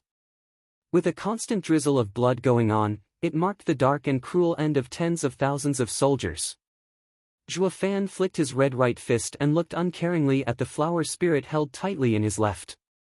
It was like he was out mowing a lawn or something, and not butchering people. Which way is it this time? Don't try to play me, you pint. Shuddering in fear, the flower spirit shook its head and pointed at a large wall. Boom! Another rumble sounded. Zhuo Fan found it a waste of time circling around to use the front gate, so he just made a new one right here, in the 50-meter-tall wall. The sixth prince, sticking close like any true fanboy would, was mulling over whether Zhuo Fan had stopped being human at this point as he kept charging in like a raging beast. If there was no way, he'd find it. Anyone that stepped between him and his goal would leave the scene as a corpse. Or maybe, Zhuo Fan no longer registered these people as living beings, merely as obstacles. Sixth Prince, Sir Zhuo is truly reckless. This is the Imperial Palace he's barging into, killing left and right. With his insane power, it won't matter who he steps on, but once he's gone, you'll be left behind. He'll go, wiping his hands of it all, and you'll take the fall.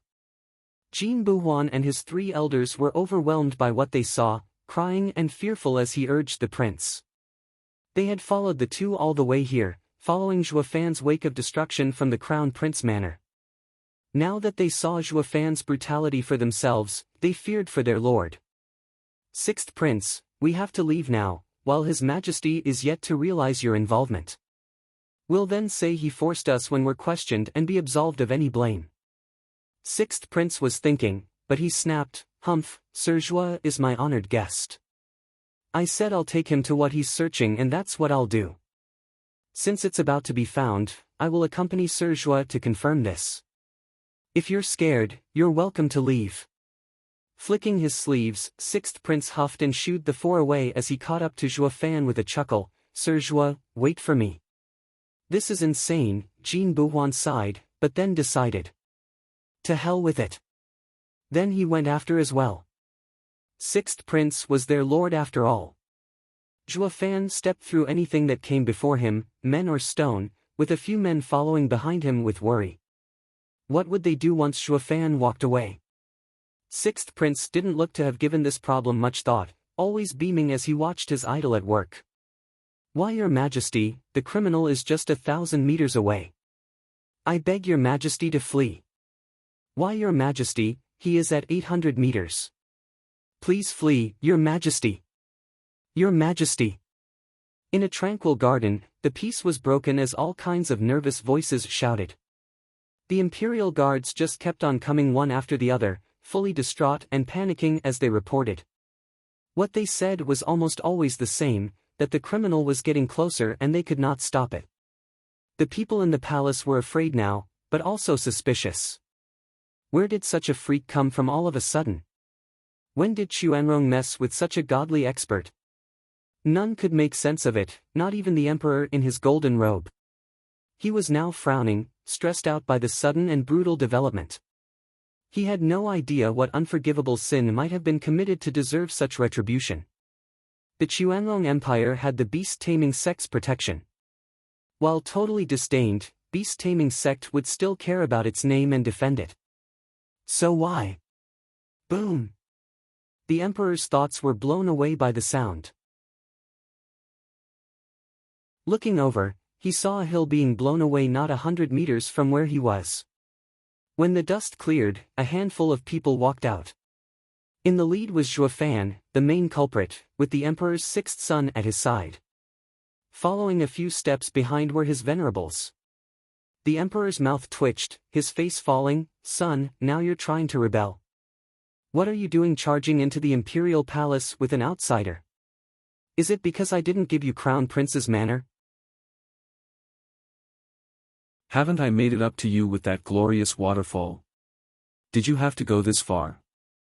I'm such a fool looking after you. Imperial father, what are you saying? This is no rebellion, nor do I want your seat. You just have to sit tight and not move. Have a feast, get the girls to dance and ignore us." Sixth prince rolled his eyes. The emperor was stunned. "If this is not a rebellion, why are you barging into the imperial palace? How's it my fault?"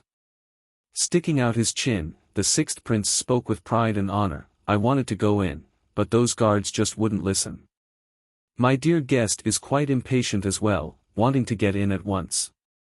Those guards stopped us without reason, so we just went through them." The emperor's brow shook as he sized Zhuofan up. "You broke into the imperial palace because you're impatient? Have you lost it? Couldn't you have waited for an audience with me?" Shrugging, the sixth prince remained silent. Ignoring their argument, Zhuofan looked at the spirit pointing the way to a rock garden. "This way." "Wait, what are you doing?" the emperor shouted in panic. Zhuofan never paid him any mind.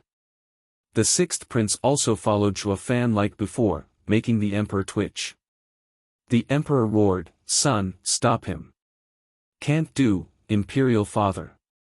How can I do what thousands of guards couldn't?" The sixth prince shrugged with a chuckle.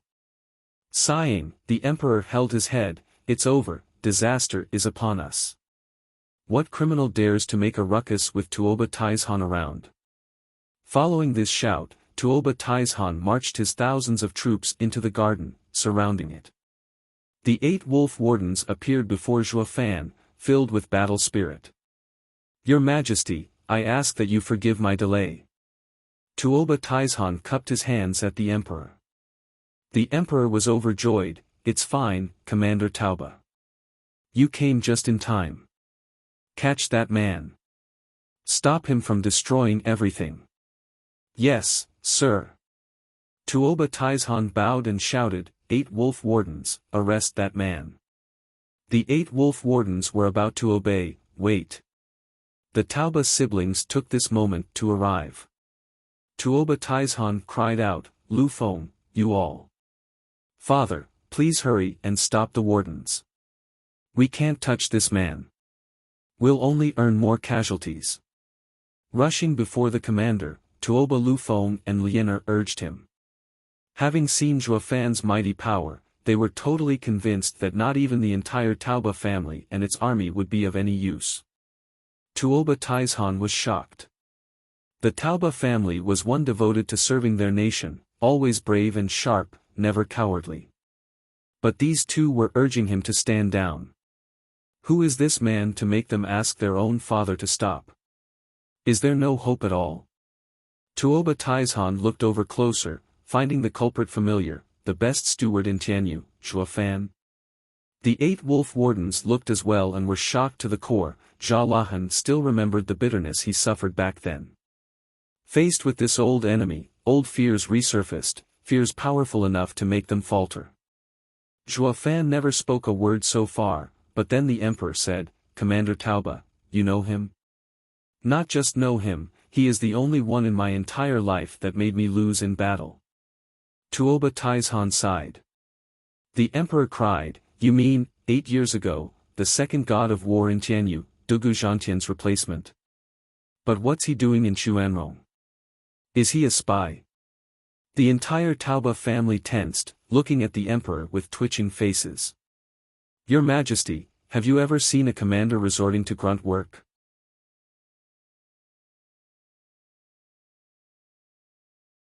Chapter 8:15, Secret Path. Chapter 8:15, Secret Path. Proofreader, Papatonks. Your Majesty, I don't think he would do that himself. Tuoba Taizhan shook his head, turning back to Zhuofan and shouting, Zhuofan, since you had the nerve to barge into Chuanrong imperial capital, as its captain of the guards, shall arrest you. Father. Tuoba Taizhan started to shout, turning to see his son and daughter shaking their heads. Father, that's the worst thing you could possibly do. He's more savage than before. Confused, Tuoba Taizhan scratched his head. Once bitten, twice shy. The last time we only lost against an army. But now he's all alone against all of us. Yet you're telling me I still can't take him? Father, don't look down on him just for being alone. He'll still mow us down. The Tauba siblings knew what he was thinking, constantly shaking their heads. Tuoba Taizhan was still perplexed as to why. Ha ha ha, is the destroyer of Crown Prince's manor here? 4 figures landed. Elder Hu, he's the one. The Crown Prince's High Venerable carried the bedridden Crown Prince as he bowed before a muscled youth. The Crown Prince crawled higher on the High Venerable's back and cursed when he saw Zhuofan. Elder Hu, he's the one. Kill him. With me here, all will be over soon. The man turned to Zhuofan and then widened his eyes, roaring, You again, brat? Zhuofan was perplexed. Another youth next to Elder Hu stomped hard as his features twisted. Rotten punk, I guess you don't recognize us now, but we certainly do. After that loss, we vowed that one day we'll pull every bone from your body and make you experience pain like no other. Who thought that today will be the day we'll do it?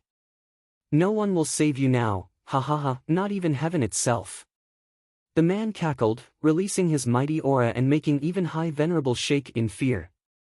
This is the power of an ethereal stage expert. So strong. Elder Lang, you have something with the kid too? The High Venerable asked. Great, now old and new grievances will be washed away today. Elder Lang's eyes were bloodshot. Humph, just a grievance. That day in Tianyu, he ruined my body. Who? He didn't finish as a whistling sound was heard, followed by a large scarlet dragon claw grabbing all 4 of them. The 4 struggled for nothing, as even their souls were stuck in the draconic grip. Elder Hu's eyes bugged out. What is this? Soul? You're a radiant stage cultivator, how can you form a soul? Why is it so strong? The scarlet dragon claw came from behind Zhuofan like a third hand. Zhuofan looked annoyed right now. Since you survived, keep your nose down. Why the hell are 2 fleas coming to buzz in my ears about old times? Bam! The dragon claw clenched and the 4 exploded in a shower of blood, splattering on everyone around. The victims had no chance to even wail their demise, destroyed in body and soul, including the 2 ethereal stage cultivators. The witnesses were speechless. 2 ethereal stage experts and a peak radiant stage cultivator were squashed like bugs. Tuoba Taizhan looked from his children to Zhuofan, now understanding their fear. Zhuofan was no longer human to be able to kill ethereal stage experts so easily. The 8 wolf wardens faltered and shivered. Zhuofan was worlds above them. Even before, alone they were no match for Zhuofan, but using human wave tactics they could stall him. Something impossible right now. Zhuofan was beyond their reach. An eerie silence fell. Everyone regarded Zhuofan with fear. An ethereal stage expert was seen as a god by these people. But they died all the same in the easiest manner possible. Taking back the claw, Zhuofan returned to his calm demeanor. 6th Prince, this pint is pointing at that hill. Is there something off about it? Shouldn't be. That is a view I often visited when I was small. It should be fine. The 6th Prince was puzzled as he looked around.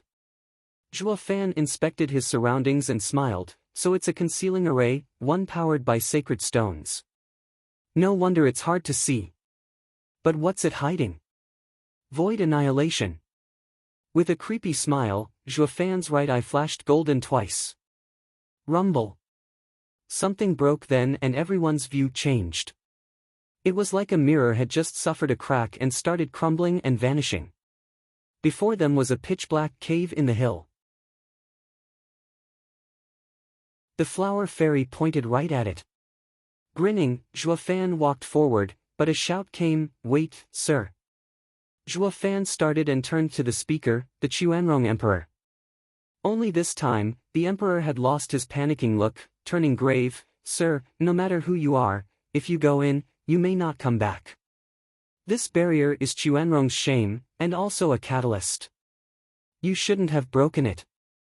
No one can stop me from getting what I want. Thanks for the reminder." Zhuofan walked forward without hesitation and jumped in. The sixth prince followed him, but the emperor shouted, "Son! Imperial father, actually, I knew of this place long ago." The sixth prince smiled, his eyes sharp. "This is our empire's shame and the imperial family's disgrace. One day this barrier would have been lifted, only no one dared to, but I believe Sir Zhuo would be the one to break everything. I have seen his might in the Double Dragon Gathering. He's not like those hypocrites." The sixth prince jumped in. The emperor wanted to stop him but could only sigh as he was too late. Tuoba Taizhan was puzzled. "Your Majesty, what's in there?" "Why? Old Commander Tauba, if they don't come out, take your men and run, or they would destroy." The emperor sighed and shook his head. "Who's they?" Whoosh! However, a figure flashed by and Lianer jumped right in. Tauba Lianer rushed after her. "Lianer." 4 people had just gone into the dark cave, their signature lost. Tuoba Taizhan was sweating, but the emperor held his shoulder. "Old commander, it's all up to luck now. Seeing how easy the man killed 2 ethereal stage experts, I hope he will be able to bring everyone back. Then, I wish for Commander Tauba to take my son and go." Shaking, Tuoba Taizhan looked at the emperor lost, his face grave. "Why would His Majesty ask me to flee with his son? Is the enemy? Your Majesty, Crown Prince's body. Feed it to the dogs." The emperor's eyes were filled with hatred. Tuoba Taizhan was shocked more than ever.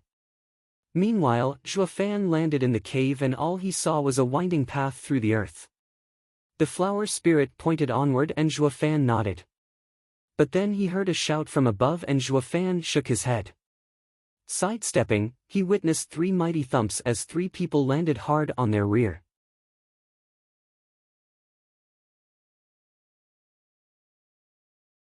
Chapter 8:16, Striking Beast Taming Sect. Chapter 8:16, Striking Beast Taming Sect. Proofreader, Papatonks. Why are you here? You can tell from the concealing array in sacred stones, this is beyond the reach of the realm of sects, a place where we'll be facing real experts. You're forfeiting your lives by coming here. Seeing the 3 weird faces as they struggled to get up, Zhuofan reminded them. The sixth prince snickered, "He, Sir Zhuo, if I said I'll take you to where you want to go then I'm not about to give up halfway. I can find the rest of the way by myself."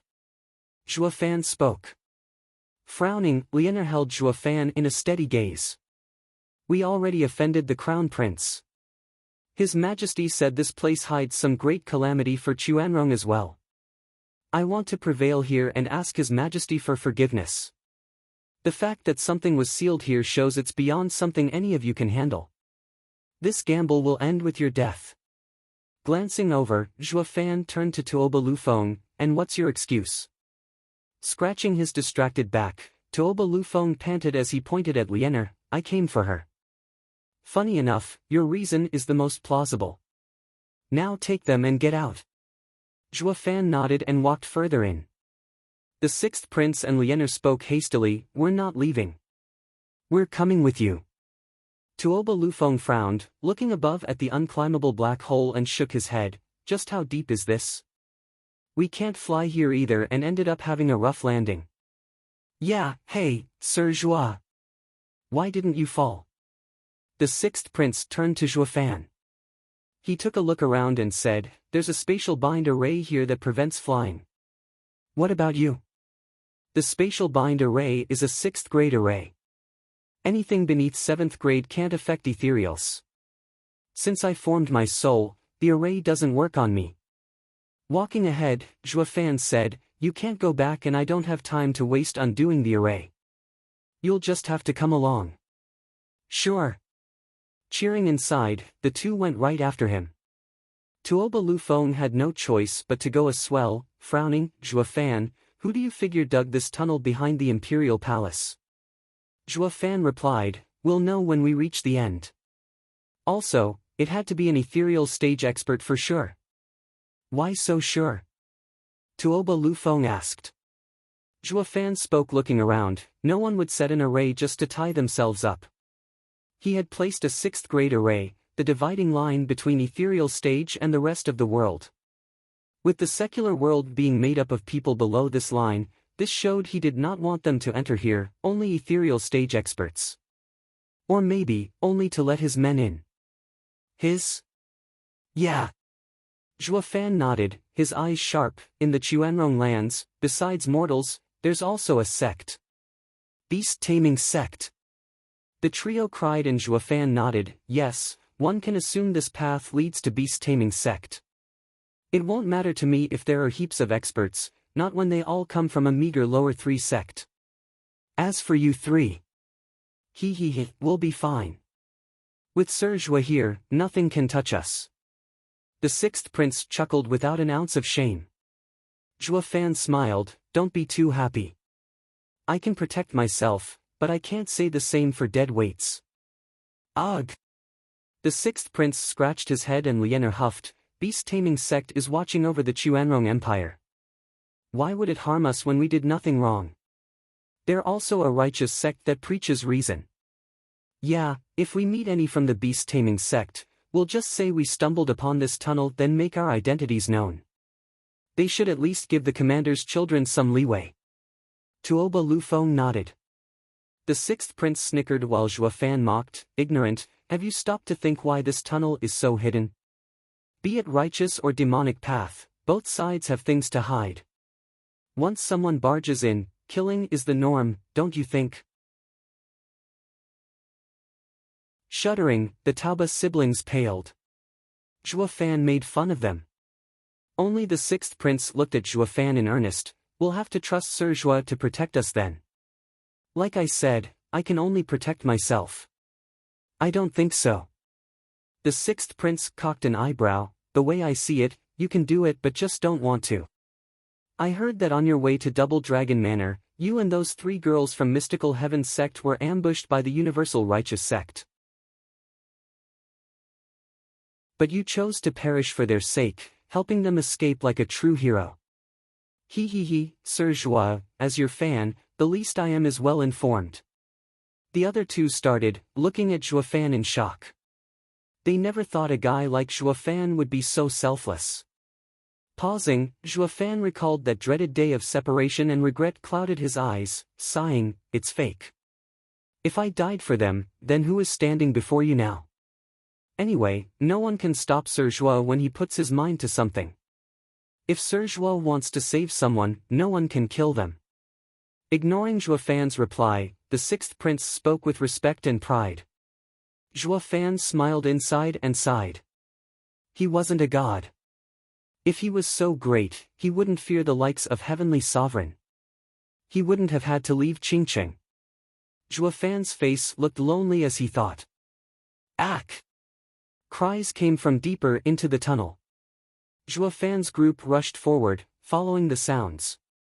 The 4 arrived at the end and a series of stone doors were presented before them. One door was open just a crack, slipping from within was the yellow light of a burning candle. Groans were also coming from within, along with heavy panting. The group approached the door and peeked through the gap. They saw a man and a woman entangled, with yuan qi flowing between them. Lianer was still a pure lady and witnessing such an explicit event had her blushing. As she staggered in shock, she kicked a rock away. "Who's there?" The man roared, twisting his head their way. Lianer gave an apologetic look to Fan, forgiving them away, but Fan did not care. He opened the stone door wider and strutted in. "Brother, are you finished? I have some questions." "You have some nerve. Who the hell are you people? What gives you the right to barge in my training room? The man roared. The woman he was entangled with laid on the bed and looked with disdain. Zhuo Fan had a thin smile. Are you from the beast-taming sect? Is there some special place here with thick spiritual energy especially fit for cultivating? Where the hell did you come from? Who are you to think about my beast-taming sect's precious training grounds? The man sized the four up then mocked, you're either crazy or morons. You want to get to it with so few numbers? You must be suicidal, ha ha ha. The man cackled, but Zhuo Fan shook his head, yeah, I came here to die. Since that's the case, can you tell me where it is before we die? Humph, it'll only be a waste to tell you. The man shouted and a leopard shot from his body, charging at the four, die, for barging into beast-taming sect. Bam! Zhuo Fan's eyes shone coldly and a scarlet dragon claw shot from his body, swatting the oversized cat. The feline was destroyed with that one blow, vanishing into nothing. Shuddering, the man stared at Zhuo Fan in disbelief. Who the hell are you? It'll only be a waste to tell you. Zhuo Fan's evil grin was on full display. Plop! The man slumped dead with eyes wide open. He died still shocked at how a radiant stage cultivator managed to kill him so fast. Ah! The woman on the bed shrieked seeing the guy dead. Then, a shadow flashed and struck the woman. Her eyes rolled back and she slumped dead as well. Looking closer, the attacker was actually the sixth prince. But instead of being his usual overexcited self, he looked on with bloodshot eyes, shaking from the hatred and rage.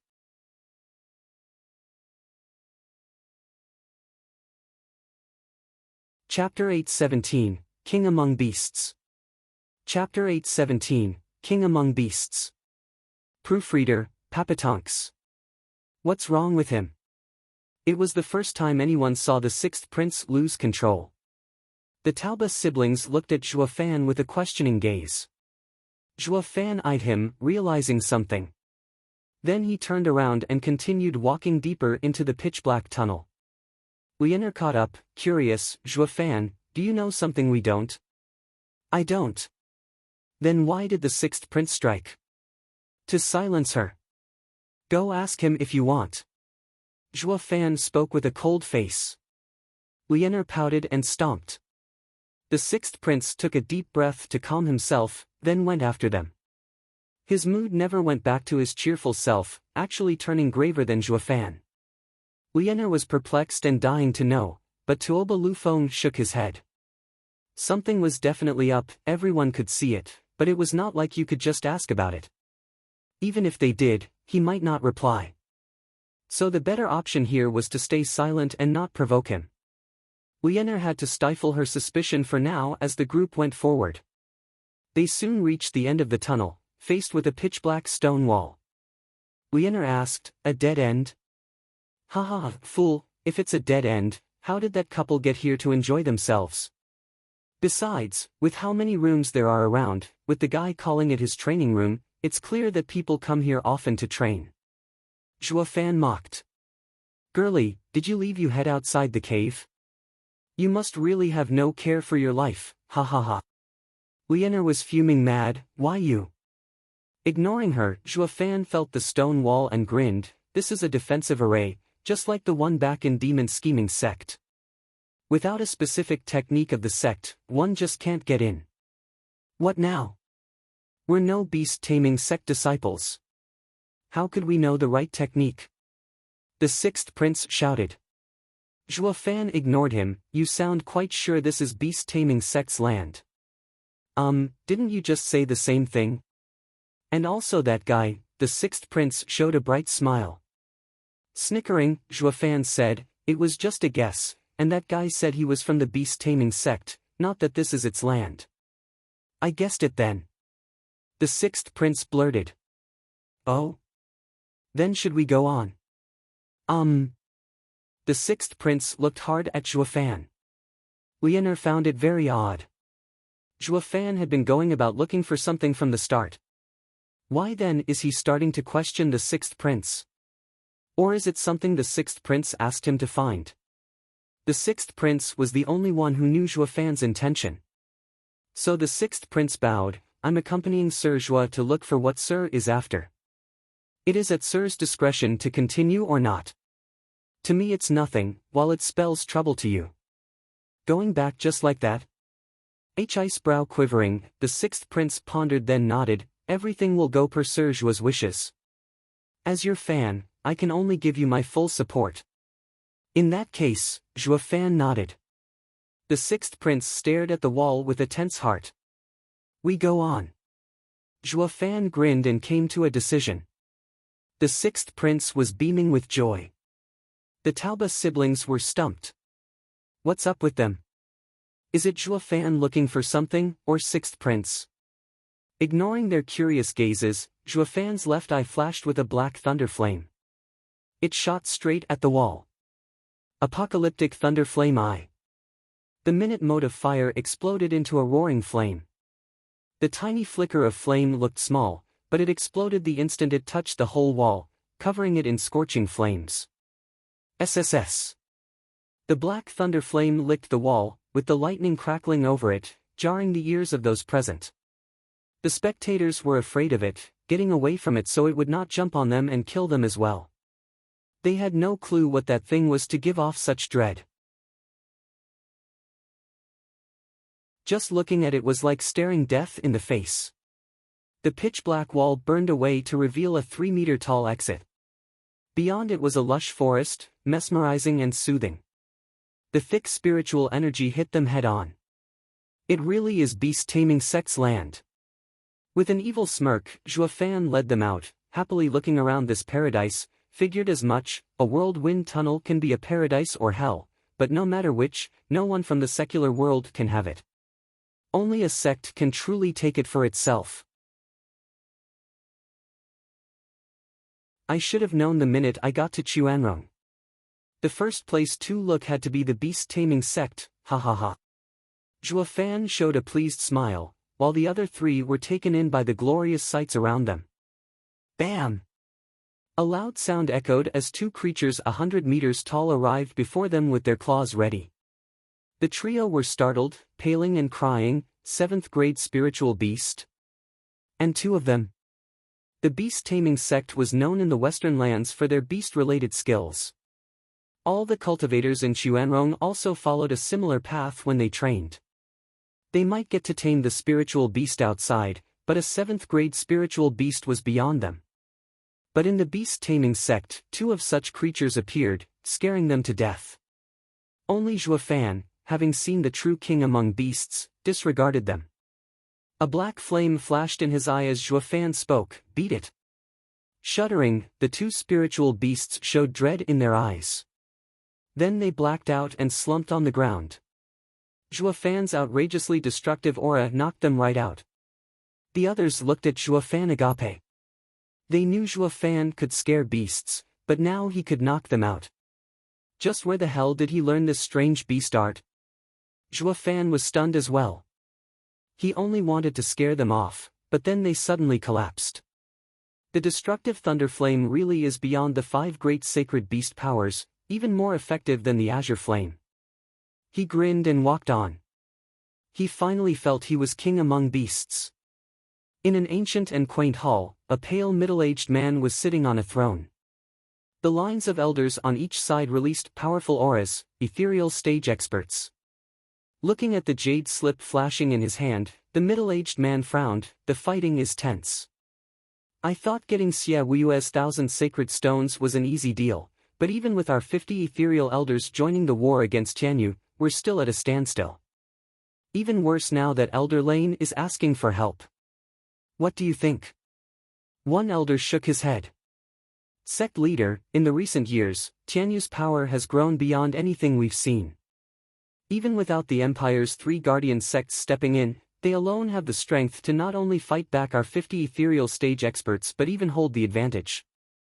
Another elder stood and bowed, from what I can tell, for us to win, we have to send more men. Bam! Following the loud noise, a buff man with black beard shot in rage, Humph, send what? The elders and venerables we sent must be heavily wounded if not dead. Sending any more will only mount our casualties. This is a problem between Tianyu and the three guardian sections. Xie Wuyue wants to waken those traitors and wants to do it through us. Ren Xiaoyun wants to use the weakened Luo clan to control Tianyu as well. That's why he's holding back and watches from afar. But this is Tianyu's problem, what does it have to do with us? Have you forgotten the bitter lesson from 8 years ago? Tianyu is cunning, twisted and treacherous. Last time they took a large piece of fertile land, cutting our income by half. Are we to do it again? Yeah. That's true. It's best we don't get in other people's business. The other elders nodded. The sect leader crushed the jade slip, hesitating. Was he to send more men or draw them back? He was in a dilemma, trying not to fall for those bastards' plot again. Just then, a sound echoed throughout the sect.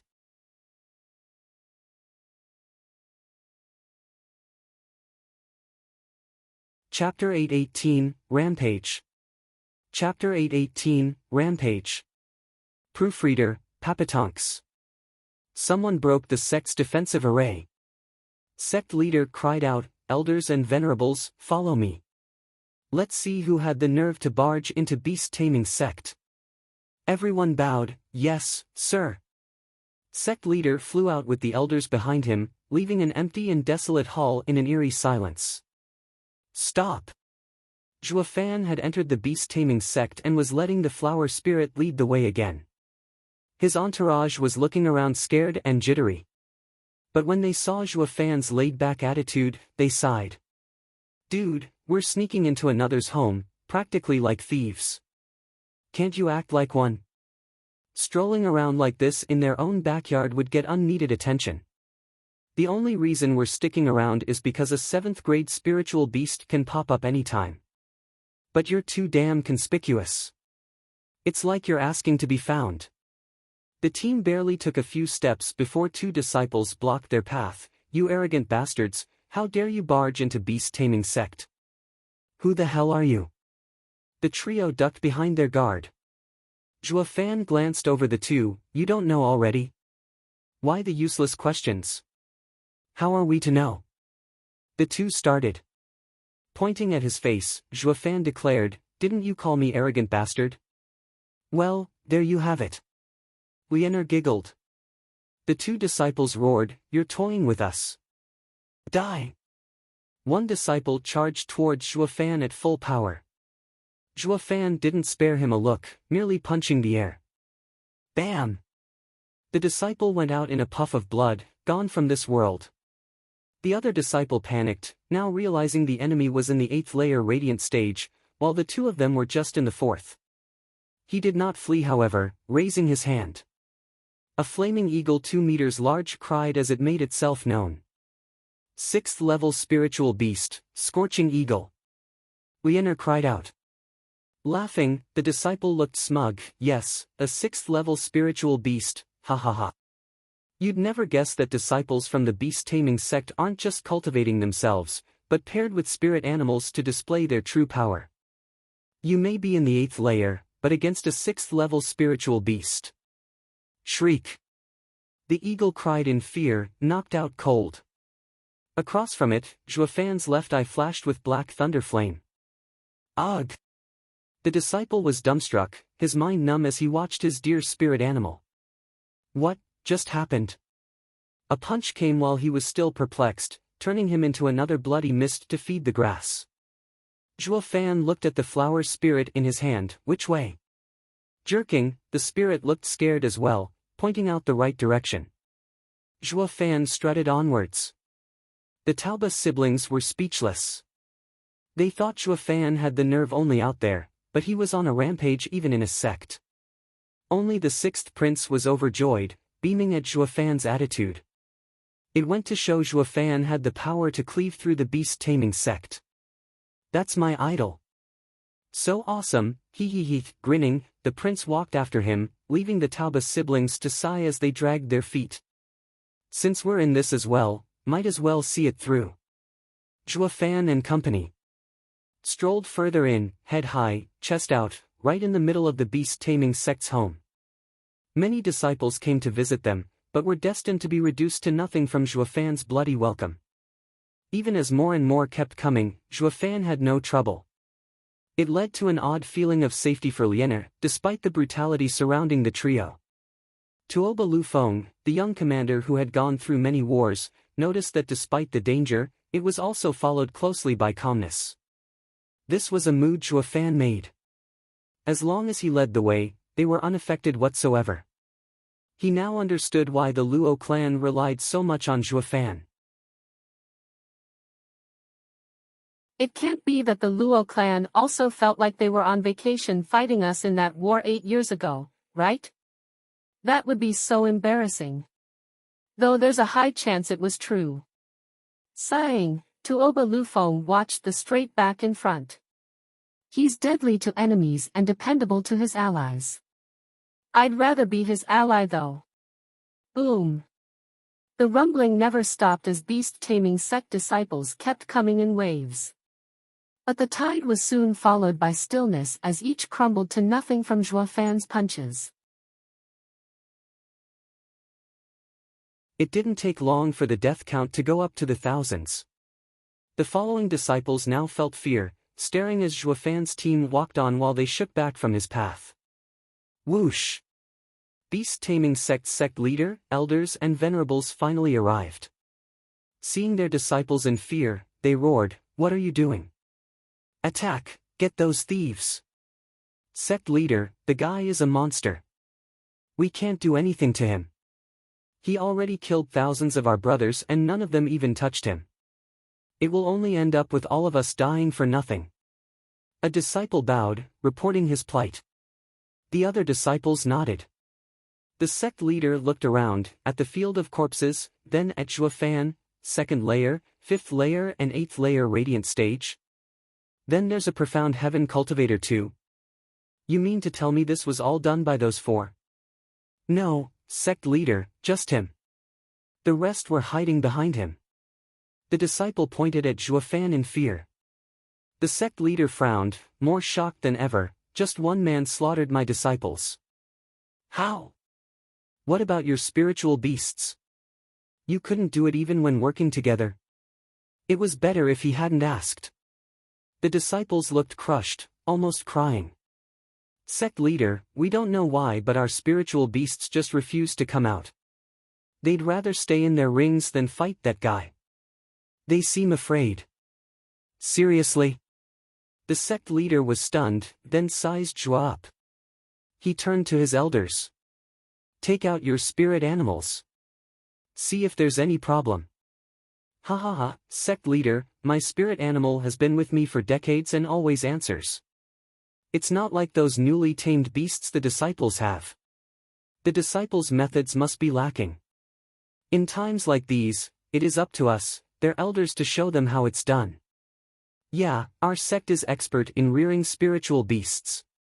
But I see the new generation don't train too hard anymore, making our sect look bad. It seems we'll have to set these twerps straight, ha ha ha. The oldies were so smug even before their pets came out. The disciples were silent, not like they could complain. Sect leader was annoyed, getting the enemy is more important. Elders, the one to capture this kid will definitely be remembered. He, no worries, sect leader. My 7th grade spiritual beast, Flaming Cloud Tiger, will take him down. He's just a radiant stage cultivator. One elder mocked as he shouted, Flaming Cloud Tiger, come out. No response. The people watched his valiant pose, yet there was no pet to answer his call to duty. Ugh! Face twitching hard, everyone sighed. Of course it won't come. Some disciples even snickered. Getting flustered, the elder looked embarrassed, while the sect leader frowned. What's going on here? Has beast-taming sect's main power just died out? That means this group is specifically here to target us. They even prepared countermeasures. Though he still did not know the reason behind it.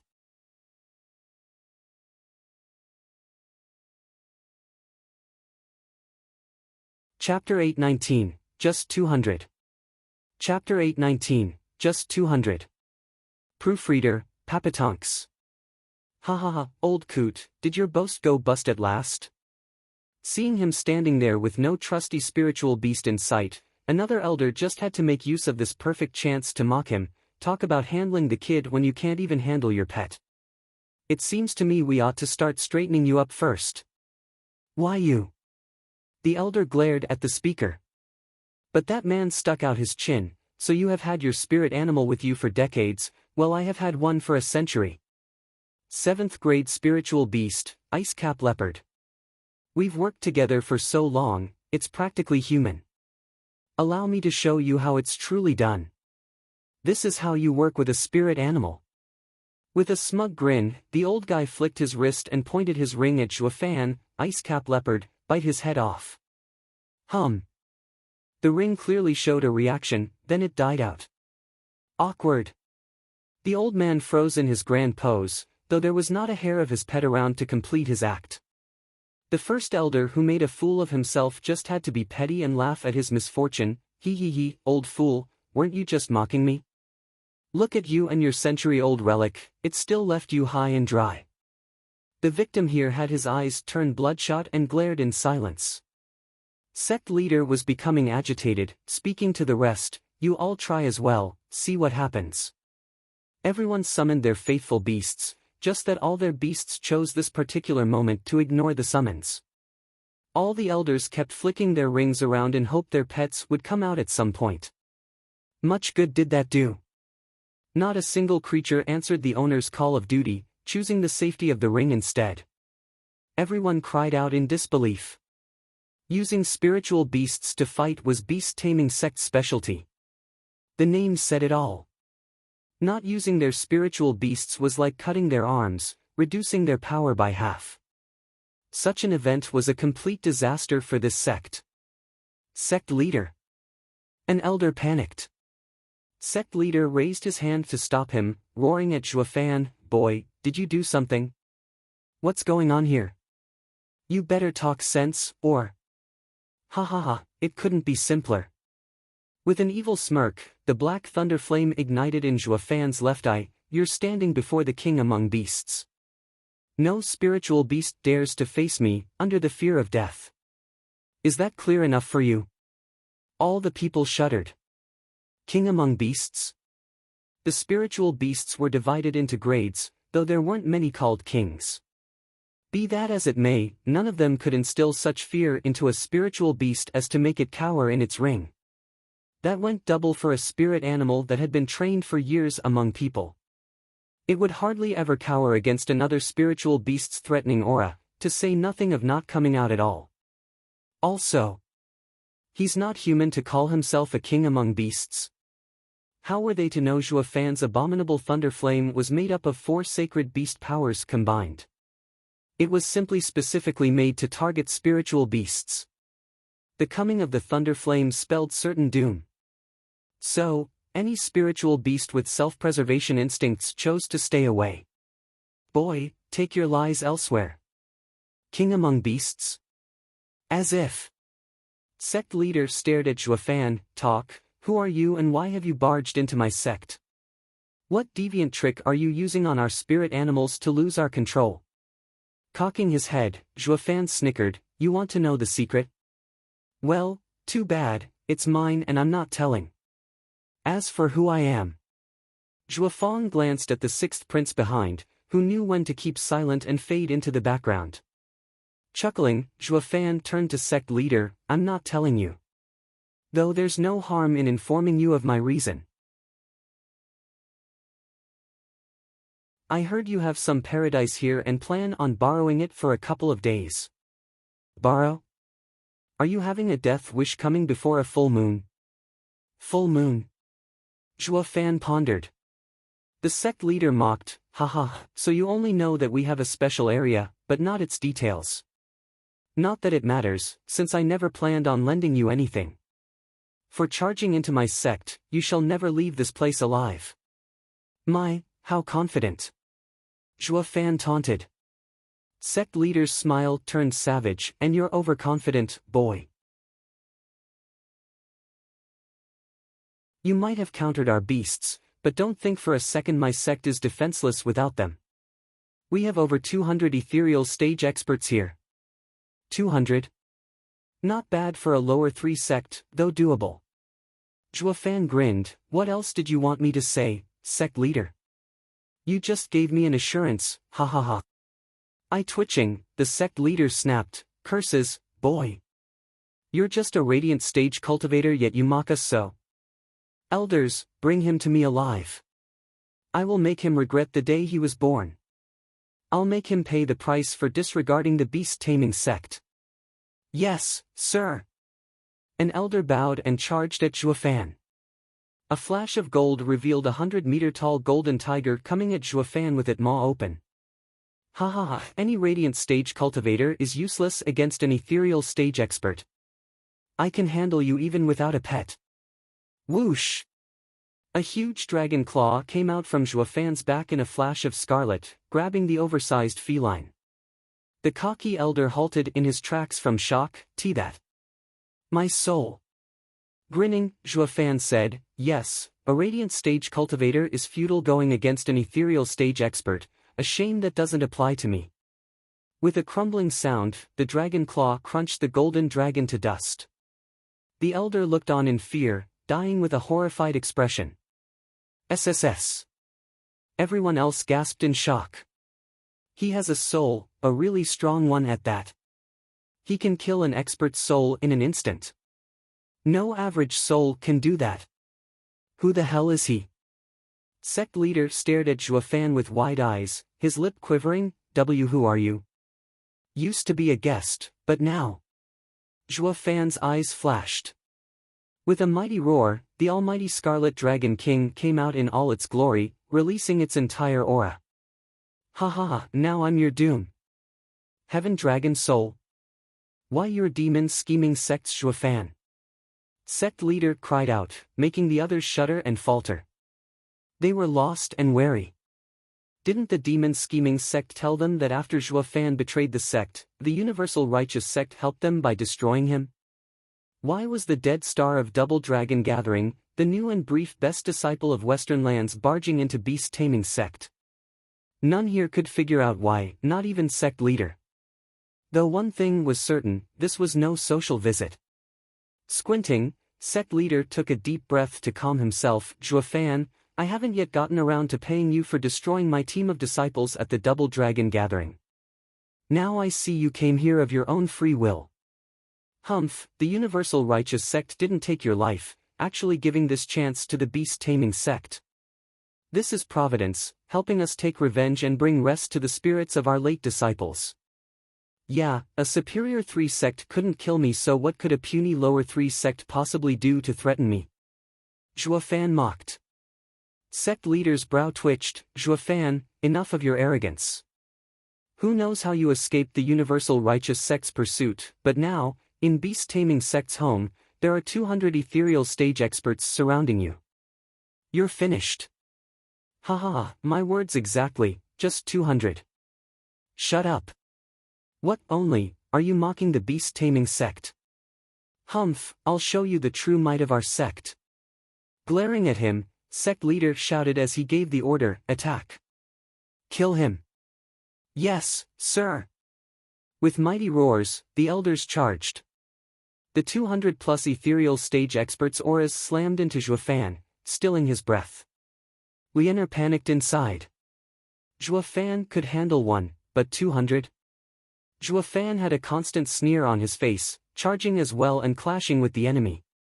The elders were stunned, just as something black flashed and Zhuofan was now wielding a black longsword as it was brought down on them.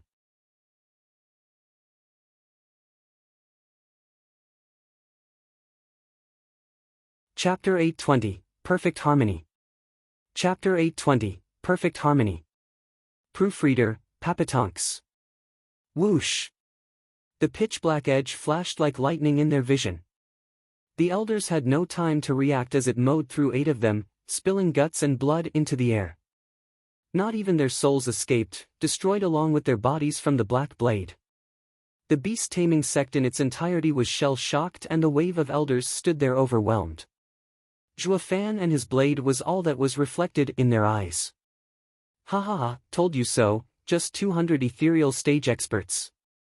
A lower 3 sect can only get so strong without a soul harmony expert around. Snickering, Zhuofan taunted the sect leader, beast-taming sect's leader, tell me I'm wrong. Sect leader's face twitched as he stared at Zhuofan's smug look. That blatant disregard was getting to him so much, he felt his blood rising. But more than that, he was simply overcome with shock from having 8 ethereal stage experts killed like that, something no average ethereal stage expert could do. Is he even a disciple? They knew that the superior 3 sects disciples, especially the core ones, were much stronger than the lower 3 sects venerables and elders. The problem with Zhuofan wasn't one of power, but being on another level entirely. Killing ethereal stage experts so easily was not something anyone could do. But he. Sect leader's eyes trembled as sweat trickled down his brow. Freak. Sect leader, he came first in the Double Dragon gathering. He's no pushover. Shouldn't we just settle it peacefully? One elder tried as he neared sect leader, we know his goal and it jsn't so hard to accommodate. Let's just. Bullshit. Sect leader snapped in rage, and what about the name of beast-taming sect? What will become of us once word gets out a mere traitorous disciple of demons scheming sect ran amok within our own home? But. Enough. Sect leader waved him off, he's one man. How strong can he be anyway? Everyone, release your souls, we're going to stall him until he breaks. They all cupped their fists and bowed at his order, yes, sect leader. The sky reverberated from all the roars that followed as all kinds of beast souls littered the heavens, with Zhuofan's team in the middle. Lianer felt like she was in the middle of a horde. The power these souls gave out crushing her chest, their eyes filled with the desire to swallow them whole. Only Zhuofan was laid back. Top profound ranked combination art, Song of Paradise. 2 elders led the charge, making signs as they made their souls go for Zhuofan. The 2 large beast souls were 100 meters tall. One was covered in green flames, the other had a crimson glow. The 2 birds revolved around each other until they became a red and green fire tornado. This was a combination attack, not the kind those random attacks from before could compare with. Even Zhuofan frowned, holding the sword tighter in his grip. Venerables Hu Yen and Zhahure's combined art? A person cried out, filled with hope. The 2 venerables are in the 6th layer and they're always so close to each other, like one person. This combined attack is as strong as 10 6th layer ethereal stage experts. No matter how strong he is, he can't block such a flawless attack. An approval came from the crowd. Sect leader was grinning now. Zhuofan only got to kill 8 in the first attack because his men went at him without coordination, far weaker than what these 2 venerables were doing. The boy will be heavily wounded, and then, humph. Squinting, sect leader grinned just as the fire tornado exploded on contact with Zhuofan. The sky took on a red hue, making everyone gasp at the sheer might of the shockwave. Lianer was the closest and could feel the scorching heat suck all the moisture out of the air, shaking her heart. How would Zhuofan fare against such an attack? 6th Prince's brow shook, staring intently at the aftermath while his heart thumped hard in his chest. Rumble. The fierce flames reached high into the sky. There were 2 distinct shapes of birds spinning around in the inferno, acting like a large furnace, to refine Zhuofan alive. The 2 venerables' signs changed, sect leader, we have the boy trapped. He will be burned to ashes in a few minutes. It's best if Sir lets the elders go back. It's not worth wasting time on a disciple, ha ha ha. Venerables are amazing. I won't ever forget what you did today. Sect leader smiled.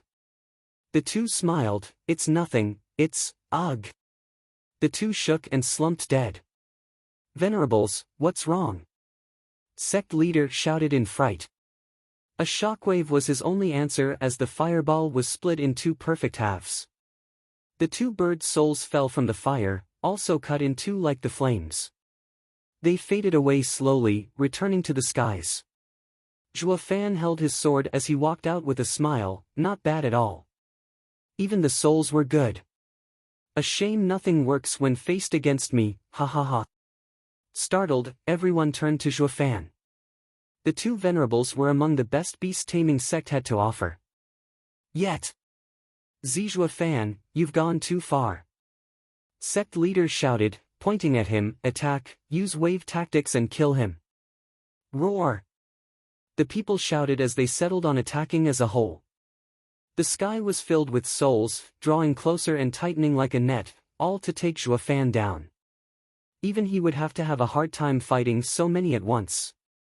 A gap might form in his defense that would let someone strike a heavy blow. It was common knowledge that there was strength in numbers.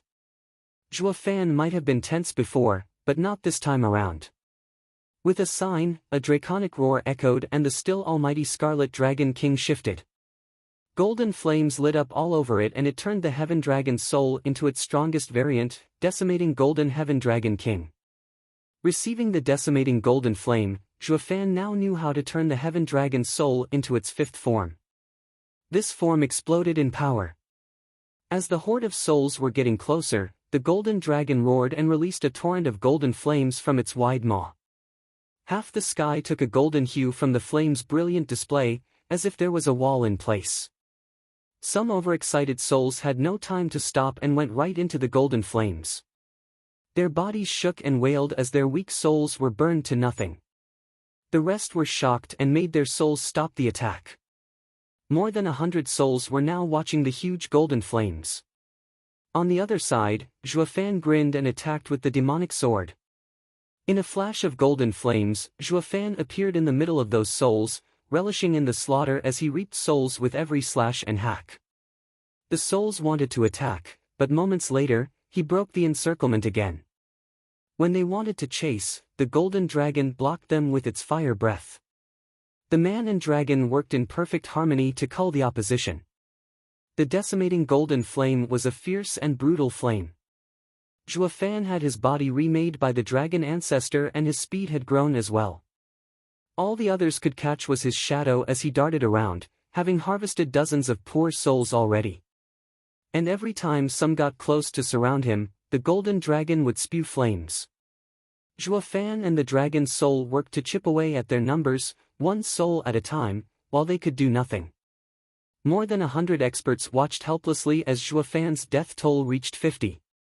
They were dumbstruck at how this man worked so well with his soul to toy around the 200 enemies. While the previous two venerables were experts in a combined art, Zhuofan and the dragon were relying on tactics, taking care to plug every weakness while taking the enemy down. Looking from another angle, the 200 people's pointless efforts at catching one guy only to end up losing instead had the disciples of beast-taming sect in despair and regret. Even the sect leader looked to be crying. This had got to be fate. Using heavy numbers against one guy, only to be suffering in the end.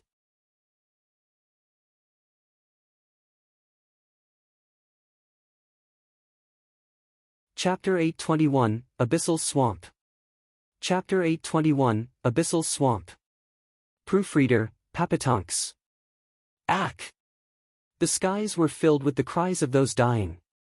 Zhuofan wielded the demonic sword like a certified reaper, taking life after life in his hunt for beast-taming sect ethereal stage experts, all while the enemy was panicking. Every time the enemy even tried mounting a counterattack, the golden dragon would step in with its fire breath.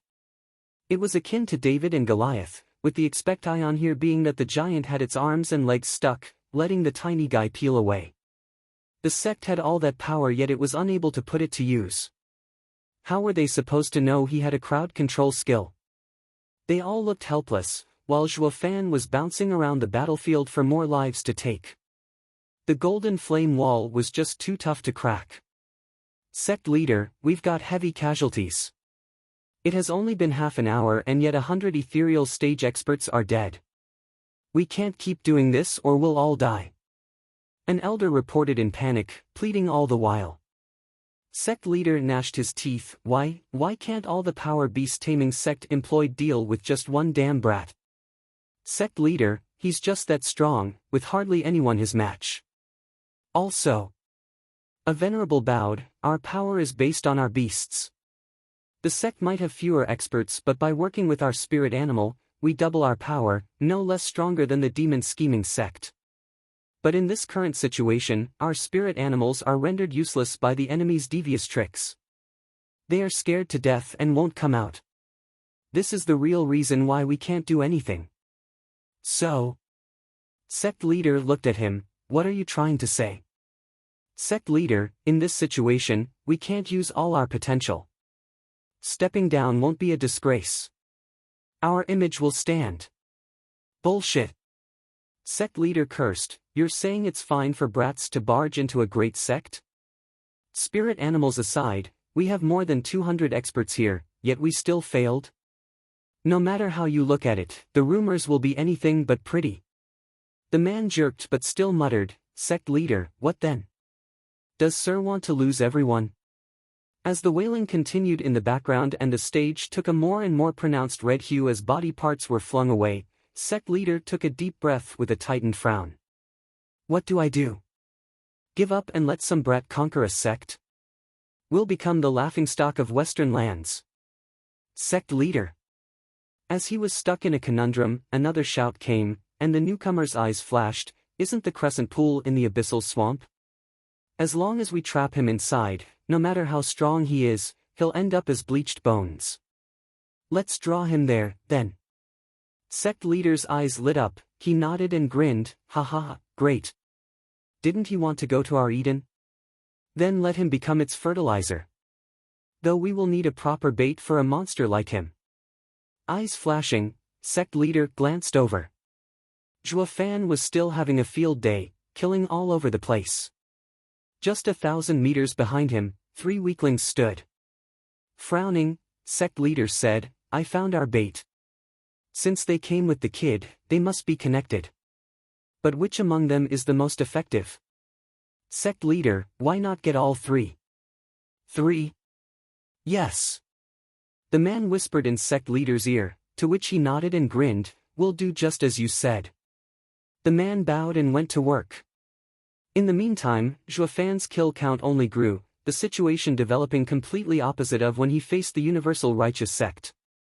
He was relaxed and fast, with the ethereal stage experts unable to surround him. Adding to that was the strongest soul's help, decimating Golden Heaven Dragon King. He had been fighting for so long yet not one attack reached him. The slaughter was completely one-sided. Scared by this development, the other side's mounting casualties forced them to withdraw, making the battle shift further away as Zhuofan and his dragon soul were chasing them. Sixth Prince and the Taubas siblings ducked in a forest, looking at the chaos. That's my idol, beating beast-taming sect by himself. What do you guys think, will Sir Zhuo kill them all? With his nasty temper? It's more than likely. Tuoba Lufeng paused then nodded, I used to think he was a strong and shrewd marshal, but his strength is beyond anything I've seen. And it's only been 8 short years. If he returns to Tianyu then I swear to never battle Tianyu in this life. The sixth prince nodded, all excited. Only Lianer's mind was elsewhere as her cheeks turned rosy. Whoosh! 3 white-haired elders appeared behind them just then, grabbing them by the throat. Ack! You! Sixth prince cried out, only to be choked as the elder covered his mouth. Even with Zhuofan so far away, he was still aware enough for the cry to reach his ears. Zhuofan shook and stopped his chase. Turning around, he saw 3 panicking looks and the elders' panicked faces. He spotted us. Run! The elders turned away with their hostages. Sect leader shouted and the men surrounding Zhuofan scattered. Baiting? Zhuofan frowned and called the dragon's soul back to him. He now understood why they were falling back while he pushed on. It was all to distance him from the trio and capture them. Though they miscalculated. Do they really think I care? While the trio were getting further and further away, sect leader was gloating, Zhuofan, if you want them alive, follow me. Sect leader left. But I don't dash, huh? Zhuofan saw nobody around him for miles and scratched his head, there was no point in doing that. They came here by themselves. It has nothing to do with me. I haven't the slightest inclination to fall for your trap for them. Zhuofan pondered, then came to a decision.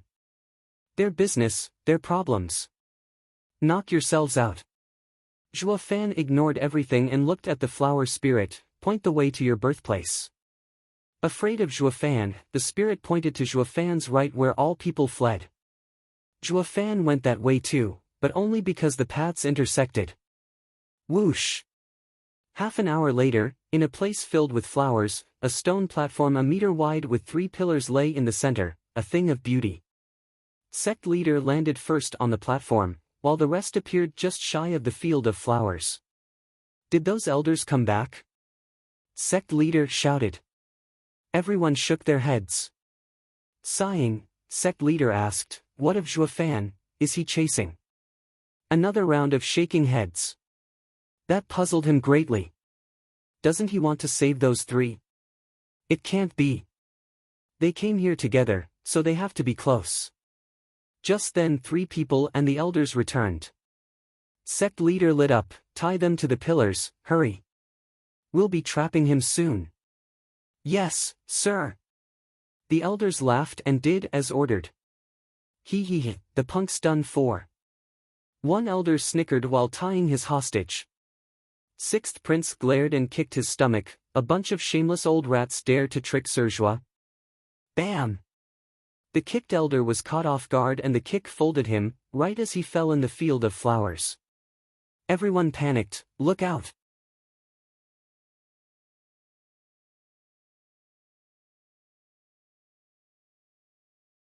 Chapter 822, Gemini Shell. Chapter 822, Gemini Shell. Proofreader, Papatonks. Ugh! The elder that fell in the field of flowers froze in place. But even so, his joy was long gone, now replaced by an ashen face. He then slowly floated while watching the flowers beneath him with a sweaty brow and fearful eyes. The others sighed in relief seeing him come out. Goddamn brat, you almost killed me. The elder that almost fell slapped the 6th prince hard in anger. Bleeding from the mouth, the 6th prince glared in defiance and hatred. For some odd reason, the elder felt a deep-seated hatred coming from the 6th prince. So much so he wanted to end the brat then and there. He realized the primal fury in the boy's eyes could not be overcome. So it was better to get rid of him now, just to be on the safe side. But he held himself back. He couldn't just kill his hostage, that wouldn't do. Sect leader pondered, cover their mouths before they let something slip and ruin everything. Yes, sect leader. The elder eyed the 6th prince and tapped his neck. The prince still glared in hatred. The other 2 were dealt with as well. Sect leader eased up, then told someone to scout. Moments later, he returned, sect leader, he's coming.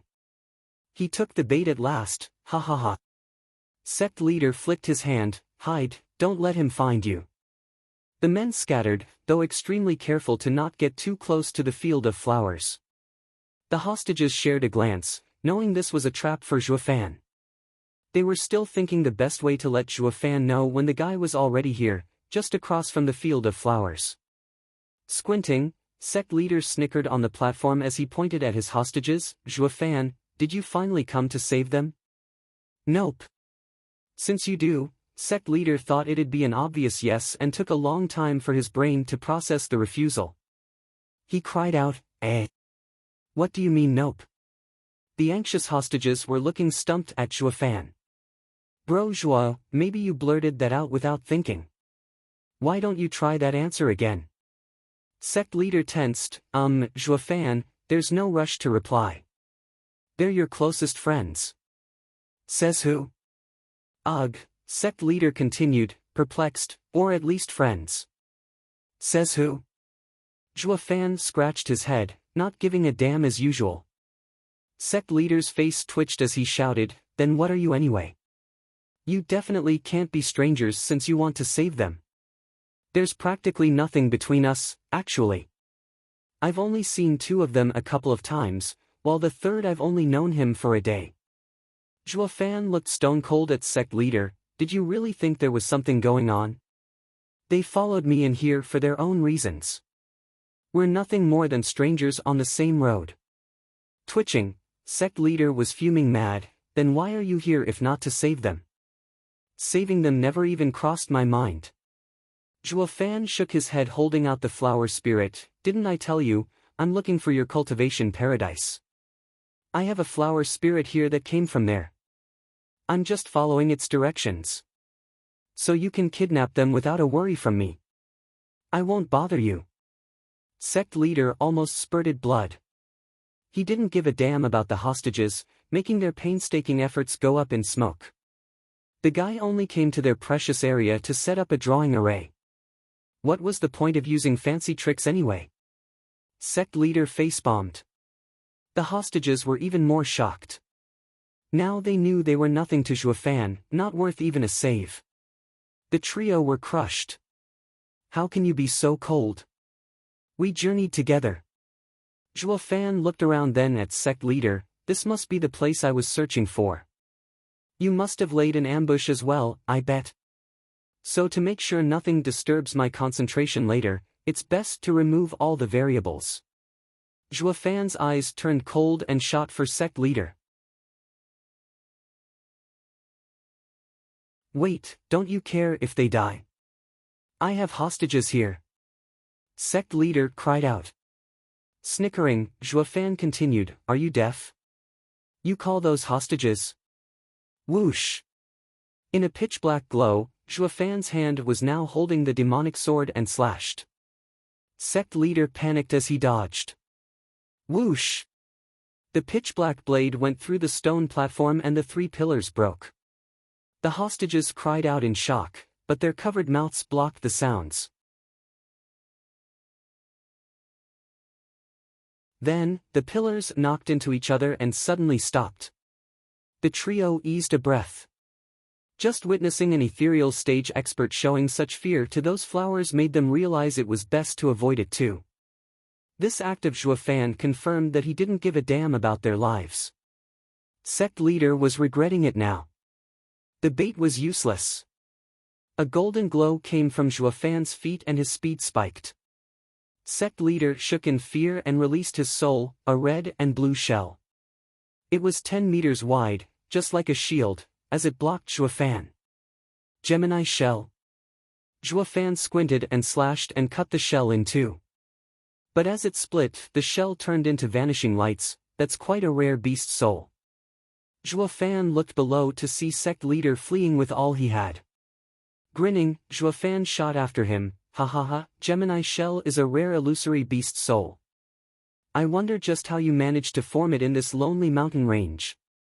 They say that each time this soul appears, one is false while the other is real. The real one won't appear until the fake one is destroyed. It can be a sort of barrier that helps attack and hide. But to make the fake part, a huge amount of yuan qi is needed. I wonder how long you'll last, humph. Shit. The Gemini shell never appeared in Western lands, so how the hell do you know it better than I do? Sect leader cursed. Zhuo Fan snickered, I've been around. Mountain destroyer. Zhuo Fan flashed in front of sect leader and slashed. Sect leader shook and released a shell to defend, while he himself vanished behind it. Smirking, Zhuo Fan hacked and the shell was no more. But this time, he let the blade slash all the way into the field of flowers. Zhuo Fan shook and cried out. Was this their trap? He felt the sword was stuck in a quagmire.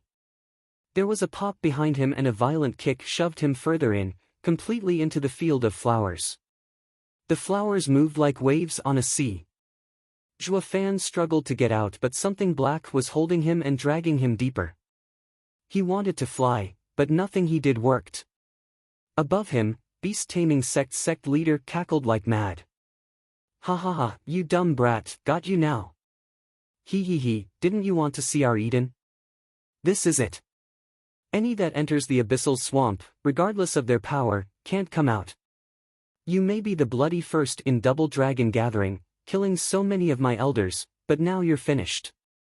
Zhuo Fan frowned, his face stern as he looked below.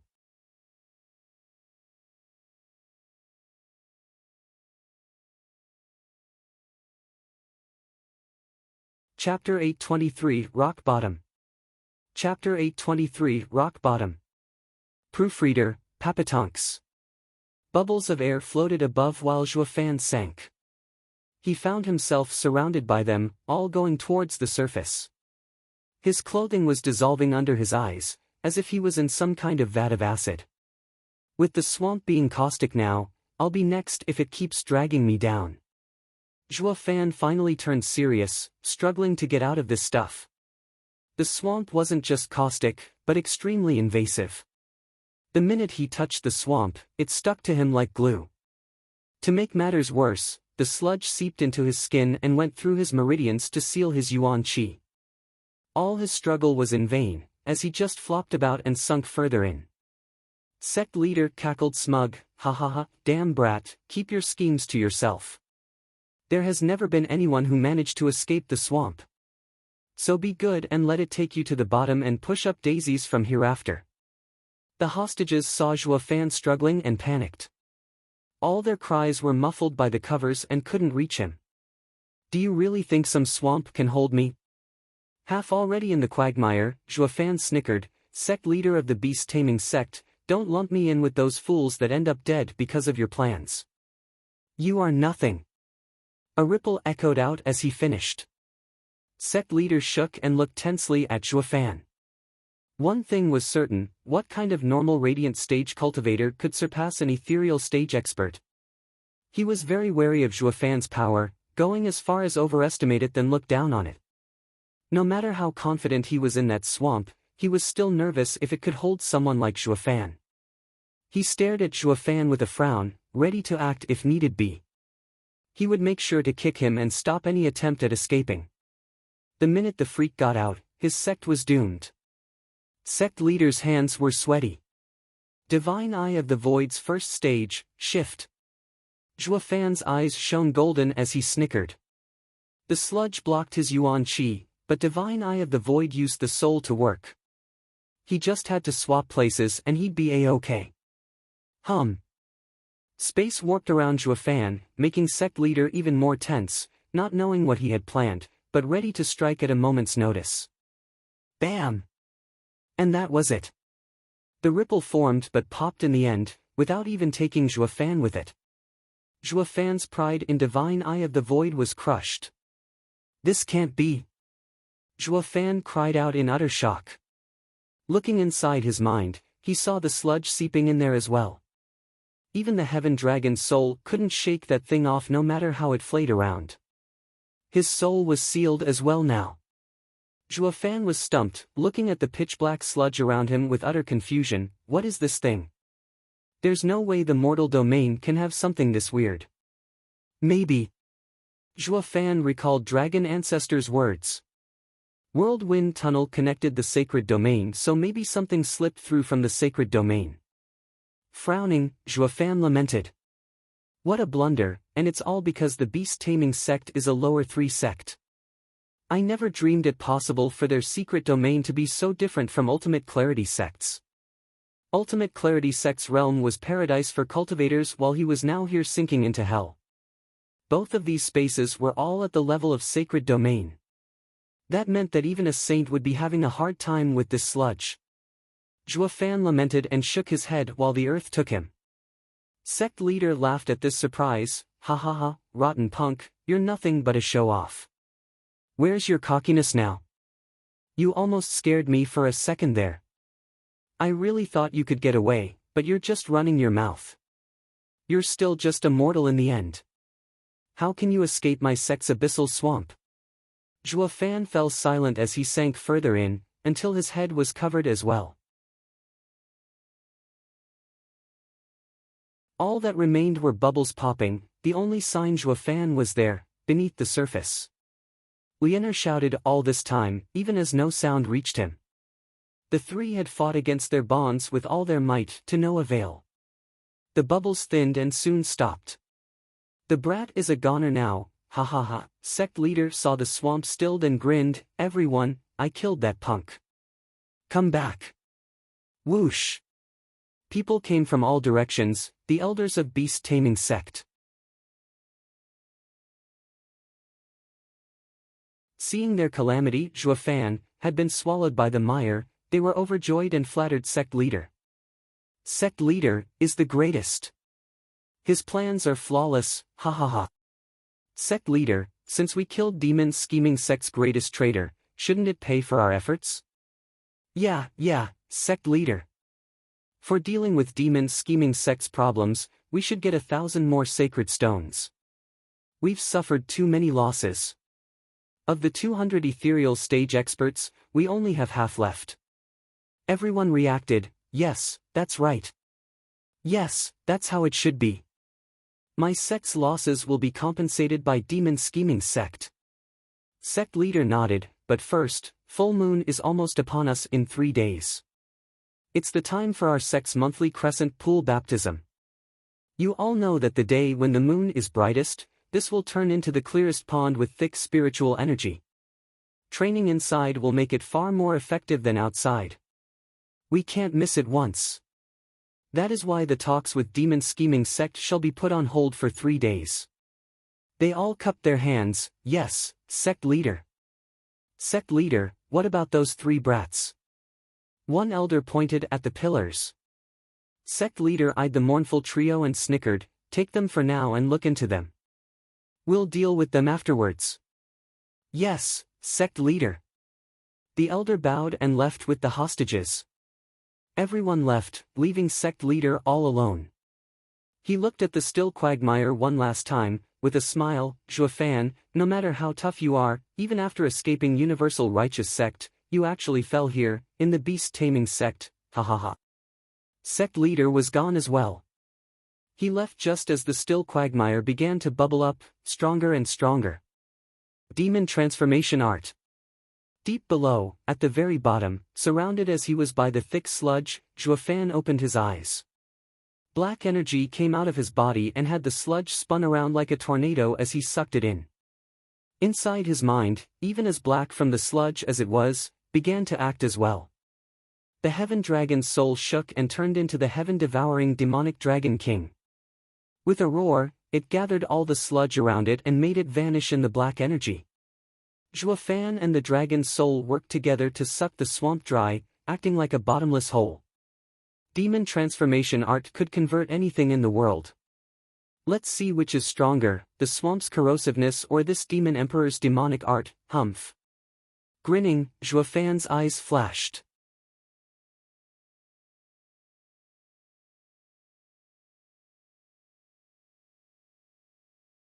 Chapter 824, Lunar Peak. Chapter 824, Lunar Peak. Proofreader, Papatonks. As the sun set on the 3rd day, the cover of night swallowed the last traces of twilight as it heralded the moon's brightest peak. Beast-taming sect's higher-ups returned to the edges of Crescent Pool. Sect leader stood on the stone platform, awaiting the night to settle in with a smile. Elders and venerables will soon be able to enjoy the purifying water. But first, we shall address the 3 brats that invaded our sect 3 days ago. Sect leader looked at his people as he spoke, settling in on one elder.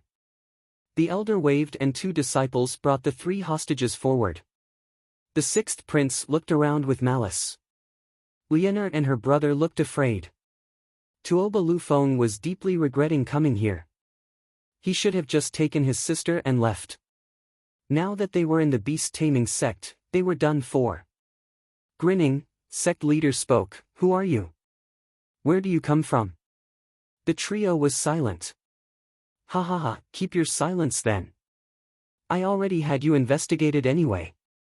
Sect leader turned to his elders. From Elder Chai's investigation, they have entered via the secret tunnel by breaking its array.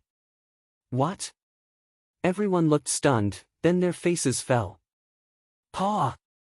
One elder stomped, his eyes filled with bloodthirst. That means Chuanrong knew about that tunnel? That inept ruler knows what we've done in his lands through the years. I wager it's sooner than that, just that he was faking it. But now that cover is blown, ha ha ha. Sect leader smiled. Not only Chuanrong's humiliation will come to light, but also the beast-taming sect's image will take a huge blow. If Double Dragon Manor catches wind of it, that an empire's guardian sect, then make sure it never gets out. The elder spat before sect leader finished. Didn't Zhua Fan pop up in Chuanrong? We'll just have to remove all that know of this and just dump it on his head. This bastard has committed such atrocities, killing and pillaging, before he was finally put down, ha ha ha. The other nodded, their minds set. Sixth Prince was outraged, damn hypocrites, stooping so low yet not even having the nerve to own it. What's laughable is that you preach yourself to be a righteous sect. Serge was a saint by comparison. One day you'll get yours, in the worst way imaginable. Beast Taming Sect will be crossed out from Western Land's 9 sects. Paw! An elder slapped him, what can a filthy bastard like you possibly do? Humph. Sixth Prince spat the blood in his mouth, his eyes bloodshot, his face a mask of rage at how weak he was. The man snickered in disdain. Liena was confused, what's going on here? What's so special about that tunnel? Why would you go as far as killing all who know of it? Even His Majesty, Father, and whole court. Liena. Tuoba Lufeng shouted over her, hinting her with his eyes. Clueless as he was about the tunnel, one thing was obvious, it was beast taming sect's taboo. Any that knew of it would have one ending, certain death, and the Emperor was most definitely included. Now he realized why His Majesty was so nervous. Sect leader mocked, oh? Here I thought you came here knowing, but you're just as clueless. We don't know anything, nor do Father and the rest. Please, don't drag them into this. Liena pleaded. All she got for her efforts was mockery. Sixth Prince sighed, finally turning serious for once in his life. Miss Liena, these pricks are savages. It doesn't matter if the tunnel was found, just by being close they'll end up being killed. This is the disaster befalling Chuanrong that none can escape. Right you are. Sect leader snickered, any and all related to this will be silenced, for good. Sect leader spoke such hair-raising words with a smile, making the trio feel he was a demon from hell. Liena's face fell and crumbled, that means Father and everyone. Tuoba Lufeng sighed, feeling just as dejected. Only Sixth Prince closed his eyes, having seen it coming, this gamble was lost. Sir Zhou could have won if these degenerates hadn't fooled him. So close. Sixth Prince lamented. Sect leaders sneered and turned to look at the night sky. The full moon hung above, bathing the swamp in its gentle glow. It was as if the moon was cleansing the sludge, breaking it away and transforming into a clear pool of impeccable beauty. The trio watched this spectacle in awe, the thick spiritual energy that came after stunned them, feeling as the yuan qi within moved 3 times as fast. Ha ha ha, Crescent Pool is here. Sect leader laughed, these flowers are an abyssal swamp normally, deadly to anyone that comes near, but once the full moon comes out, it turns into Crescent Pool, a paradise for cultivation. Cultivating here for one day equals a year outside. Only nature could give birth to such a marvel, ha ha ha. Everyone nodded, looking excited. Sect leader, time waits for no one. This is more important than a wedding night. Let's go in and train. Sect leader nodded and took the lead to jump in. Wait, sect leader, what about those 3? Someone pointed at the hostages. Snickering, sect leader glanced over, each time the full moon came, we always cultivated alone. How do you think we'd fare if we dual cultivate? Their eyes lit up, showing repulsive smiles. Sect leader is wise. That'll be even faster, ha ha ha. Girly, you're in luck. You're about to bring joy to sect leader, hee hee hee. An elder clutched Liener's neck and threw her at sect leader. Liener cried out while the other 2 hostages cursed. Is that how the sect leader of the righteous beast-taming sect acts, resorting to these vile acts? Let go of my sister before words get out how rotten your sect is. Beast-taming sect is nothing but a mob of degenerates who dissolute women. Even the glorious sect leader is reduced to a disgusting pig, so what can be said about their image? The 2 kept cursing in anger. The elders laughed. Sect leader held Liener in his embrace, righteous, image. What can any of them amount to when enough clout gives you both? You think you'll have the chance to leak this? Ha ha ha, just like the tunnel, all will go as I say it will. If I say I'm right, house, that's what I am. What could dead people possibly do? Humph, how naive. Tuoba Lufeng and Sixth Prince's brow shook and they gnashed their teeth. Missy, let's enjoy cultivating, ha ha ha. With a positively repugnant smile, sect leader's dirty hand traced Lianer's soft cheek, his eyes shining with desire. He then ripped her clothes in one move to uncover her pristine skin. Sect leader's desire spiked, panting like an animal. Flawless. Ah! Lianer shrieked in tears, someone help me, please. Girlie, this is the beast-taming sect, no one's ever going to save you. Sect leader cackled. Zhuofan, Lianer struggled, calling for the person the swamp swallowed a few days ago. Even though she knew the call was in vain. But in her moment of greatest despair, she didn't call for her father or brother, but him. Sect leader laughed and mocked, dumb girl, the guy's dead. You've seen it yourself, so why call him? Or are you calling his ghost to save you? Ha ha ha. The others joined in his laughter. Yet Lianer still cried out for Zhuofan, holding the last hope in this pit of despair. Unknown to anyone, the clear pond took on a black luster, as it spread all over.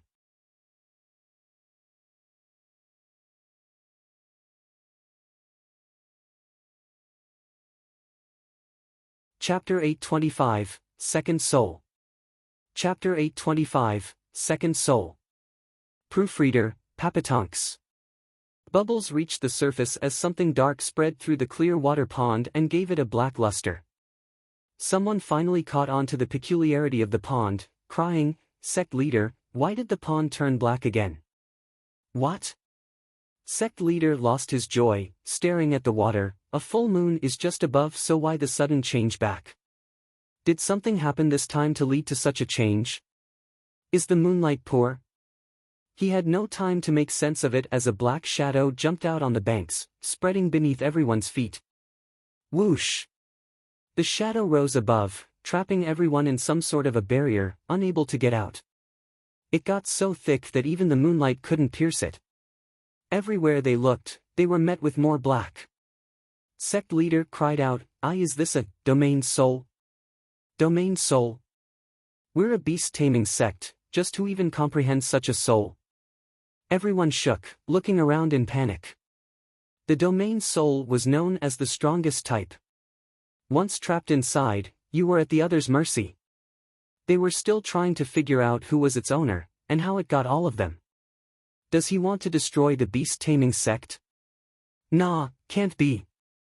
With so many people around, the domain soul would be popped open with their efforts and give the owner a heavy wound. All that mattered now was to figure out the domain soul's nature. But in the end, no domain could actually trap so many of them for good. Holding the whimpering bell, sect leader lost his mood to pay her attention, looking around in panic. Who the hell is it that releases a domain soul in beast-taming sect? Humph, you have some nerve. Take it back right now and I'll write it off as a joke. Don't, and we'll be forced to take lethal actions. You're gonna pop my soul?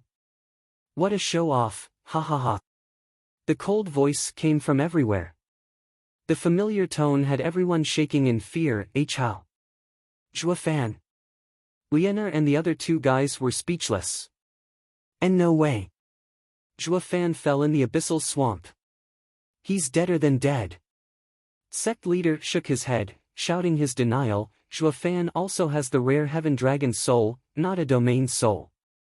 I don't care who you are, but don't think you can fool me. Come out now. The others nodded as well. You tell him, sect leader. Even if Zhuofan is alive, he has the heaven dragon soul. We saw it ourselves.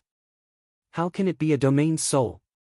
Zhuofan's mockery came again. Ha ha ha, true, I do have the heaven dragon soul, but thanks to your kind gesture of kicking me in the abyssal swamp, I have formed my second soul.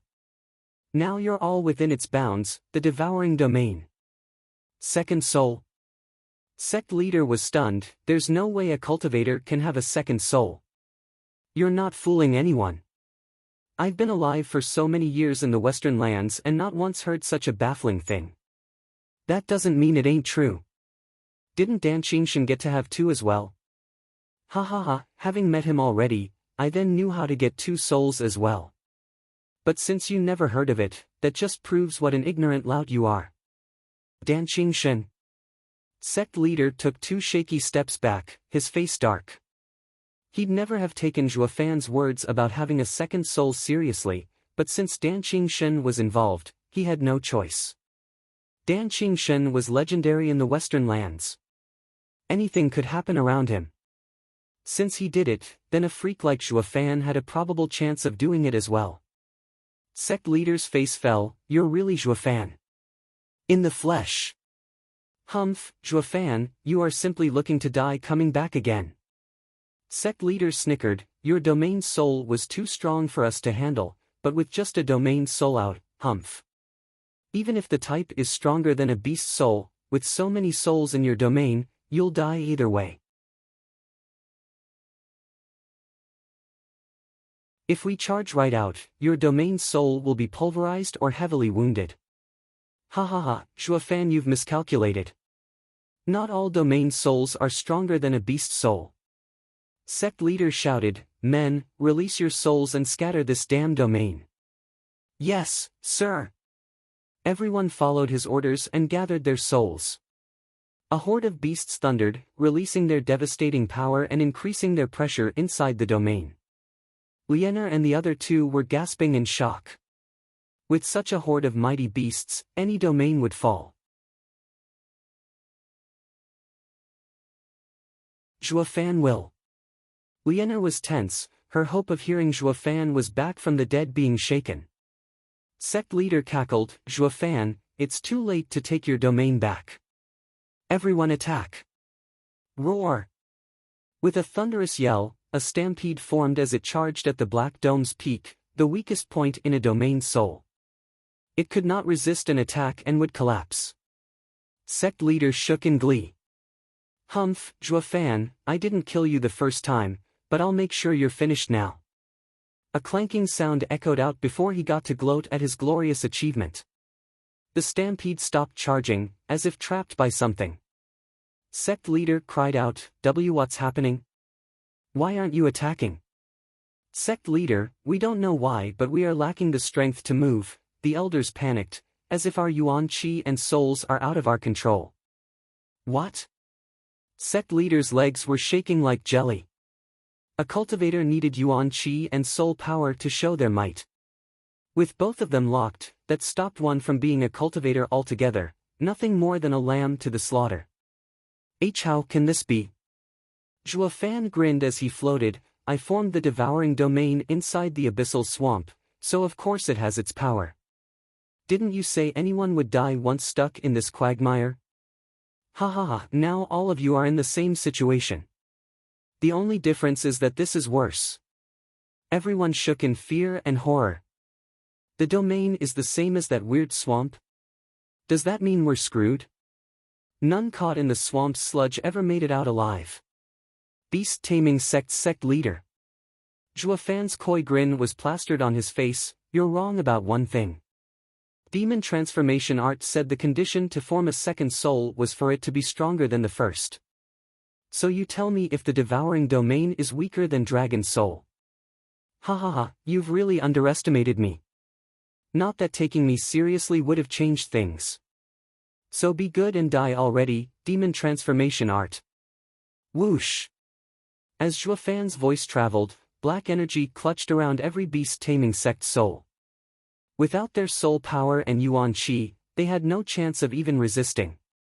Hold on, Zhuo Fan, if there's anything. Sect leader begged while the elders howled. Zhuo Fan just ignored him. The black energy wrapped around them all, turning them into black statues and snuffing out their pleas. With a sound, the devouring domain faded, along with the statues. The crescent pool once again appeared with the bright moon shining from above. Only this time, the beast-taming sect's higher-ups had now been devoured by Zhuo Fan, boosting his power.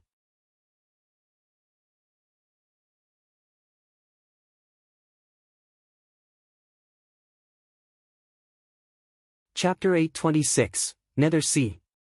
Chapter 826, Nether Sea. Proofreader, Papatonks. The gentle moonlight fell on the clear pond as the pretty birds around it began to chirp in their beautiful voices. The previous rowdy area now became one of peace. In this scenery, Lienor and the other two were still there. When the blackness vanished and the moonlight shone on their dumb looks, the trio felt their hearts thump harder. They felt like they had survived hell and felt so much better for being alive. They were still looking stunned. Maybe it was the beauty around them, or they didn't want to disturb the mood. Crash! A sound came from the pond and the waters parted to reveal a man with defined muscles and traced by golden hues as scales began appearing on his skin. His long pitch-black hair danced in the wind like a black dragon. As he approached, his dark eyes absorbed anyone that dared look into them. Zijua Fan. Shaking, Lienor was teary. The utter despair she felt before was now replaced with joy upon seeing Zhua Fan's familiar face. She did not care about his unclothed disposition, throwing herself in the arms of her savior and clutching tight to his manly chest. Zhua Fan, you're still alive. You scared me to death. Feeling warmth on his chest and the soft girl's body rubbing on him, Zhua Fan didn't even twitch a muscle. Miss Lienor, I understand you've been through hell, but can't you at least let me get some clothes first? Ugh! Lienor trembled, now realizing her teary face was stuck to his warm chest, in direct contact. Looking up, she realized Zhua Fan was buck naked. Ah! Lienor cried out and flicked her head away with a red face. What are you doing coming out naked? Glancing over, Zhua Fan flicked his hand and clothes came out of his ring to change. My clothes dissolved in the swamp. And besides, changing inside the pool will get them wet. It seems to me, you have a long way to go before using your head to not have figured this out. Pouting, Lienor snapped, are you done changing? Yep. Whoosh. Lienor swished around and grumbled at him. Zhua Fan felt baffled. What did I do this time? He sized Lienor up again, pointing at the evident ruined clothes on her chest. Now that I'm decent, shouldn't you look after yourself? Ah! Lienor shrieked and turned around, rushing to get her clothes fixed. She then looked back with a red face, only to see Zhua Fan's teasing eyes. What are you grinning at? Don't look. It's not like I haven't seen it before, tch. Zhua Fan clicked his tongue and flew to the shore. Lienor's face was burning now, with even her ears red. She was taken back to when Zhua Fan saved her life in Tianyu, when she was the one naked instead. A flood of emotions had her overwhelmed, but most of all feeling embarrassed. Ignoring the Missy's budding affection, Zhua Fan looked at the other two. They were ecstatic for being saved in the nick of time, and also because Zhua Fan was fine. The sixth prince was over the moon. Sir Zhua is truly godlike, killing all those bastards in a blink. I can't thank you enough. Sixth prince immediately gave a deep bow. Please, you were after this as well. Zhua Fan grinned and waved him off. Scratching his head, the sixth prince beamed. Sir Zhua is so sharp. I knew I couldn't hide anything from Sir. When we return to the palace, I'll be sure to tell you all about it. I don't want to know. I didn't kill them for you anyway. They were just in my way. Zhua Fan shook his head. Sixth prince bobbed his head, but Zhua Fan's look made him hesitate. Sir Zhua, how come your hair isn't white anymore? To keep my nose down, ha ha ha. Chuckling, Zhua Fan brought a black strand to his eyes, only to shake his head. The white hair was due to the grief that once assaulted his heart. Maybe because demon transformation art and the swamp had combined that his hair was now raven, if not blacker.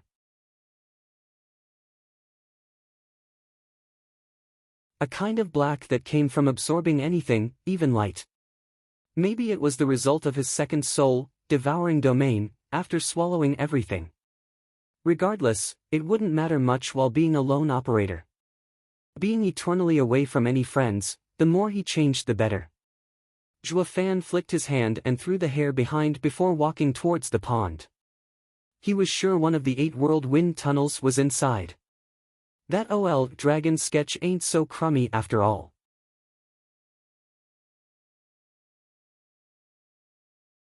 Let's set up the drawing array and get it over with. Ah, what is that?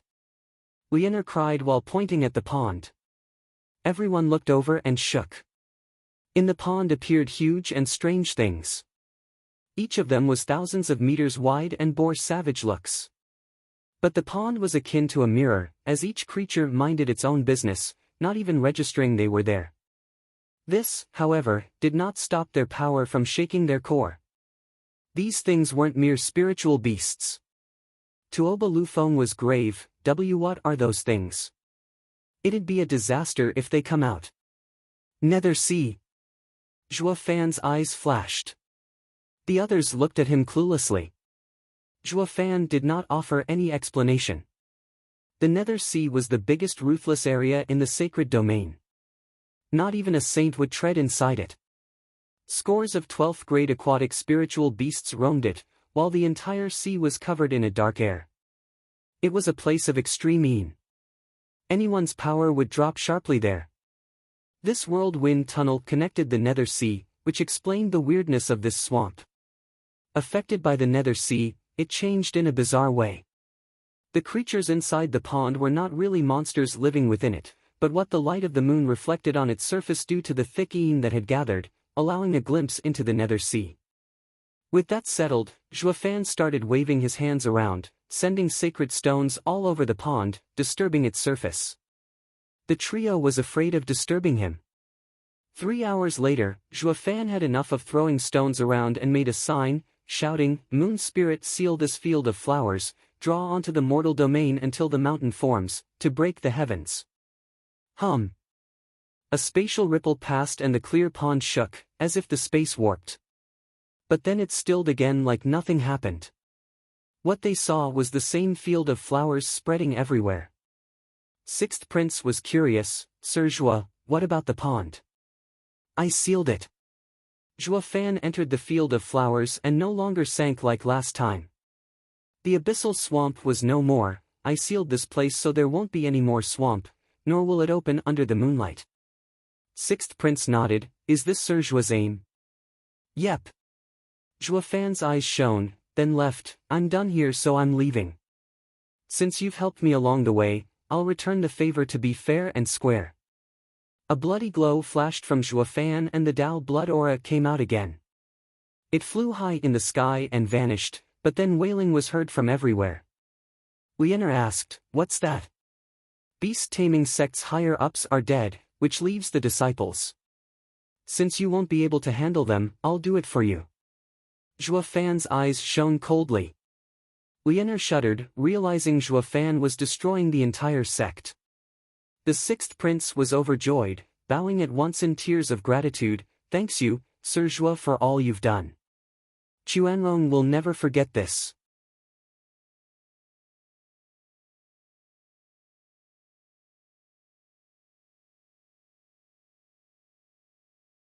Chapter 827, Chuanrong's Matters. Chapter 827, Chuanrong's Matters. Proofreader, Papatonks. Commander Tauba, are your aides gone? Behind Chuanrong's palace, the forlorn emperor sat on a rock as he sighed. Tuoba Taizhan nodded heavily at the side. "Your Majesty, I'm aware of the gravity of this matter to take such measures, going as far as sending away the people I trusted for decades. Regardless, I still need to know just what is going on. Old Commander, there's no harm in telling you now that you're in this mess." Looking at the moon, the emperor took a deep breath and began, "Oh, the disgrace, the Chuanrong's greatest humiliation. For so many years, in this palace." Whoosh! His words got cut off as a figure came out of the dark cave, soon followed by 3 more. The emperor was startled and cried out, "Why, you weren't found out?" The trio looked at each other and shook their heads. More like this big shot here was strutting inside out of fear of not being found out. Zhua Fan scratched his head. Sixth Prince chuckled and bowed. "Imperial Father, they found us the second we got in and that led to a long fight." "Then why?" The emperor was in disbelief. "You were found out and fought, yet still got out. What's going on here? Since when was the beast-taming sect so weak?" He had been waiting here for the beast-taming sect to come for revenge, to kill him. Now he found out that none came, instead greeted by the people who should, by all accounts, be dead instead. Even the emperor found it hard to cope with such facts. Sixth prince laughed, Imperial father, Serjua's power is unmatched. He has gotten rid of all the bastards making the beast-taming sect. All of them.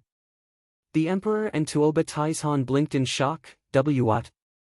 The sixth prince's eyes shone with joy. Imperial father, Serjua has purged the world of the beast-taming sect.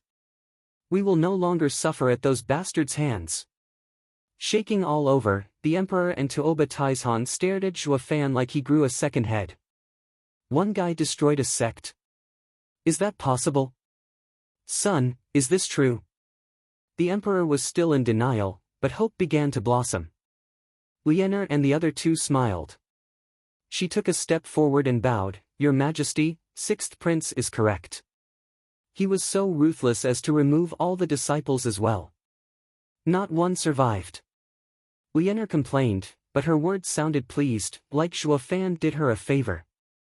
Giving Zhuofan another long look, the emperor became grave. Son, come here. The emperor grabbed him and threw himself at Zhuofan's feet. I'm but Halichai, Chuanrong emperor.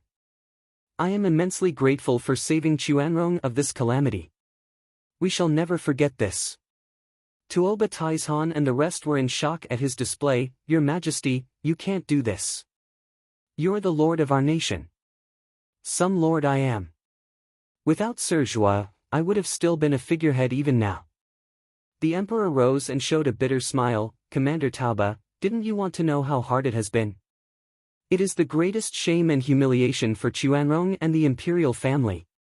The emperor looked at the sixth prince. Son, you know as well, don't you? I know everything, even how my mother died. Desolate, the sixth prince sighed, looking at Zhuofan with gratitude. Serjua, all these years, Chuanrong's palace had been nothing more than a place for the beast-taming sect's elders to vent their lust. What? Tuoba Lufeng cried out with the others. Only Zhuofan had guessed it and was calm. Since the tunnel was located near the imperial harem, it has nothing to do with politics. Then there's that woman you killed in tunnel. She's the emperor's concubine. Eyes flashing with murder, sixth prince gnashed his teeth. In the entire Western lands, the guardian sects don't involve themselves in a nation's politics, except beast-taming sect. Being just 10 miles from the imperial capital, it held Chuanrong in a tight grip. This was the usual practice in the past. Only later they went even further, cutting a tunnel to the imperial harem to indulge. The emperor nodded. This tunnel has been around for centuries, throwing the harem in chaos. Every emperor was aware of this, but none could expose beast-taming sect's debauchery. All the girls of the palace would be taken in by force by those elders. Any that refused still, would be dealt a savage blow. In face of such a situation, many women compromised. But some, who were loyal, like the sixth prince's mother, chose death instead. They had come begging for help, only for them to turn a deaf ear and play the inept ruler. The emperor shook his head with teary eyes. Tuoba Taizhan clenched his fists in anger. The ruler of a nation couldn't even protect his women. It was a national disgrace. Commander Tauba's fury hadn't subsided as sixth prince continued, but then it got worse. These rotten bastards plotted against Chuanrong's leadership. Many of Imperial Father's sons, including Crown Prince, aren't even his. What? Outraged, Tuoba Taizhan shook. Does that mean they wanted to affect the imperial family's bloodline? The emperor was filled with hatred. Yes, with the backing in the shadows, they planned on taking control of Chuanrong from me. Especially that Crown Prince, appointed as the next emperor by the beast-taming sect leader himself. No matter how I saw it, he was his son. Humph, woe is me, the great emperor of Chuanrong, reduced to passing the throne to someone other than my son. This is absurd. A secluded sect wants imperial power. What empire in Western lands would ever want to have them as support then? You have to report this to Double Dragon Manor at once. How can we bow down? Bam! Tuoba Taizhan punched a nearby rock to dust as he cursed. The Emperor and Sixth Prince sighed, Commander Tauba, you're too naive. There's no such thing as good and evil in this world. Righteousness is nothing more than a rule to enslave mortals. Seeing their downcast looks, Tuoba Taizhan was startled. Zhua Fan nodded. Commander Tauba, if the Emperor had told Double Dragon Manor, would they purge beast-taming sect? Zhua Fan asked Tuoba Taizhan. Tuoba Taizhan paused, then shook his head. The 9 sects of Western lands are its main power. Taking one out meant crippling themselves. Double Dragon Manor would never do this. Exactly. As long as beast-taming sect exists, a few years later this news would die down. But would you, a third-rate nation, was able to bear their revenge? Tuoba Taizhan turned grave and sighed. Zhua Fan laughed at the sky. I can now understand somewhat the feeling Dan Qingshan had when he stomped on the 9 sections. Western lands is nothing more than a tranquil hell. Order and righteousness are nothing more than filthy excuses. There are some things only demonic cultivators can do. Evil begets more evil, ha ha ha. Sixth Prince, this is what you had in mind when you took me to Crown Prince and then the Imperial Palace. Zhua Fan laughed, eyeing him. Though I've been searching all the time, even without clues, I'm still willing to bet you'd take me here. Also I would clash with the beast-taming sect. I would never. The Sixth Prince rushed to bow. I know Sir Zhua's style more than anyone, hating being used. I never ever dreamed of using you either, no matter how much I wanted to when we met. Seeing Sir's display at Double Dragon Gathering, I knew your character and that you wouldn't stand for these hypocritical bastards. All I entertained was a thread of hope that Sir would help free Chuanrong of their suffering. I would have been happy even if I only helped Sir to find what you sought. You must believe me that I'm just a fanboy. Looking him dead in the eye, Zhua Fan nodded, I know. I've been testing you all the way here. Even when you were excited, you still didn't try to shift my decisions. This was good enough.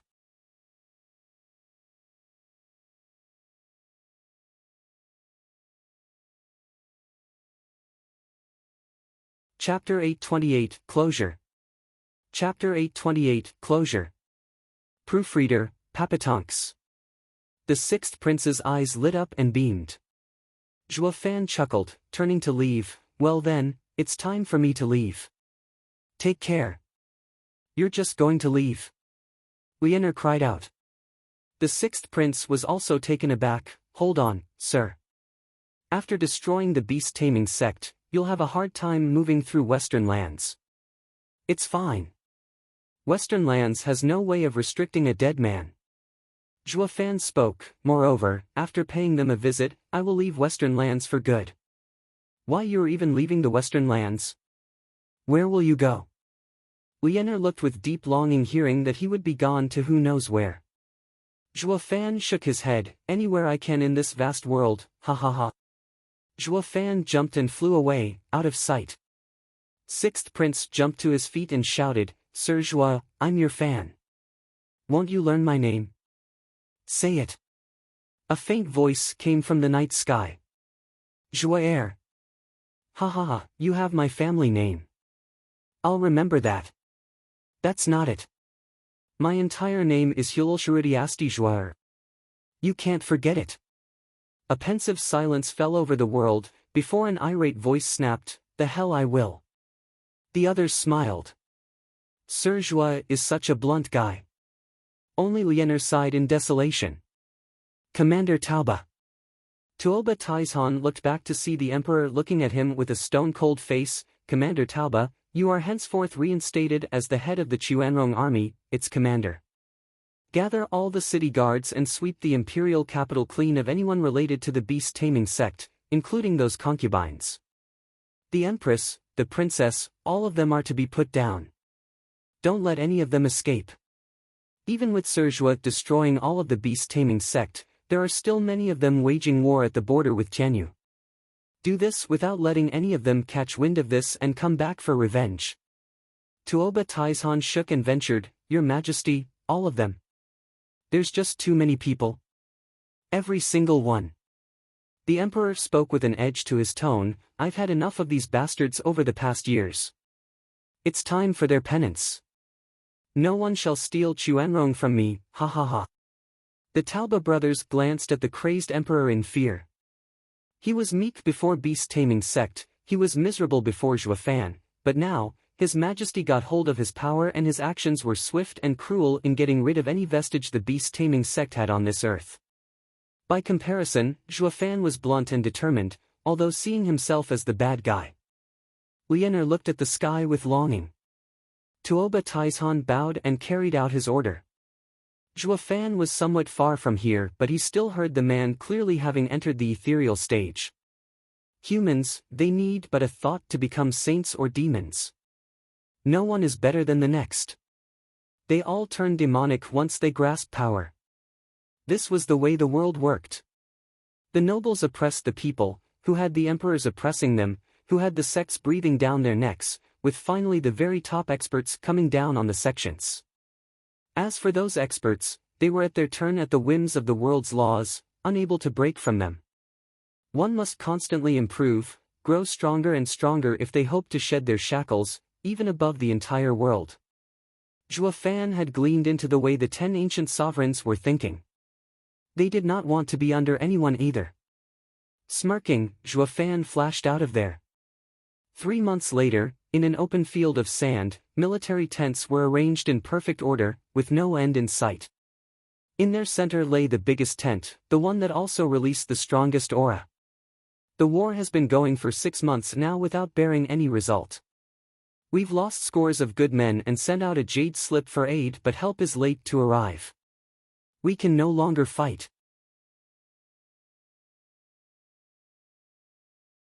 An old man with a twirled beard looked at his men with a sigh. The others sighed as well. In the previous wars, as long as Chuanrong's warriors fought, we'd still make some headway, since the strongest in these wars would be in the radiant stage and the common people could still handle. But with Tianyu growing so fast, they just sent ethereal stage experts on the battlefield, forcing us to send our own to withstand the pressure. But this is no war.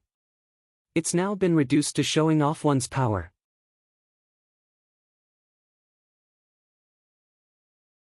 It's more apt to call it a war between sects than nations. Who said it isn't? Do any of you think Tianyu's 3 guardian sects didn't send anyone, that they're all Tianyu's men? One elder spoke. The others shook their heads. Ever since the Luo alliance formed in Tianyu, its power grew close to that of a sect. They may as well be a 10th sect in Western lands in the future. Yeah. Tianyu is just too strong for a mere empire. All the officials here nodded their heads as they discussed among themselves. A shout came from beyond the tent. Imperial Capital's jade slip has arrived. The Imperial Capital's response is here. Did reinforcements come? Perking up, the top elder laughed as he hurriedly said, "Give me the jade slip." "Yes, sir." A soldier bowed and walked in to give the jade slip. The elder snatched it in joy, but then froze. The others were curious. "Old man, what's up? What does it say? Did the sect leader send curses for being useless and that no men are coming? If only." The elder's shoulders shook, putting on the most heart-wrenching expression he could. "It's Chuanrong Emperor's jade slip. He said that 3 months ago, some power infiltrated the nation and wreaked havoc in the imperial capital. To make it worse, it destroyed the beast-taming sect. We're homeless." What? Everyone looked stumped. While they were fighting here with their lives on the line, their home was getting pillaged. What the hell? It must be Tianyu. They must have sent someone to attack our backs. I'm going to kill them.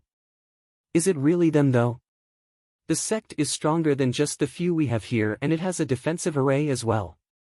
Tianyu would have long since killed us if it could destroy our sect. What kind of an idiot would drag this useless war on instead? Oh, right. True. Everyone pondered, but the same guy just wouldn't give up. Then who else could destroy our sect? Demon scheming sect. Another man shouted, "Think about it. Demon scheming sect is guarding Tianyu yet suddenly gives us 1,000 sacred stones to attack it. This is clearly a trap. We never saw through their intentions but now we know. It's cutting off our escape. Blast it. I'll kill them all. Someone jumped to his feet, about to march to demon scheming sect. Another one cursed, cut the crap, with the sect gone, we alone are nothing. Are you suicidal to get revenge like this? What else are we supposed to do? Go to Double Dragon Manor. We'll have them take revenge for us. The Exalted will settle it. The others nodded, having met consensus. So, the Chuanrong's army withdrew. Across from Chuanrong's camp, Luo Yunhai and Elderly were discussing their plans when a report came, Marshal, Chuanrong is retreating. They're all leaving. They're leaving. Luo Yunhai looked at him with a dumb look, why? Just yesterday they pushed hard at us with their spiritual beast army. We only managed to hold thanks to the sacred stone array. But that still didn't give us any advantage. Why the sudden withdrawal? Leng Wucheng spoke, maybe the cost was too much. Since nothing worked, they wasted too many resources and men. Or maybe something happened back home, to their leaders. Leng Wucheng's eyes flashed, guard, scout Chuanrong at once. Just what happened? Yes, sir. A man bowed and left swiftly. Luo Yunhai sighed, much relaxed now, this war took 6 months but it's finally over. Demon scheming sect wanted to wear down our will to fight but now that the enemy withdrew their troops, everything is ruined. It's like Brother Zhua is watching us from beyond.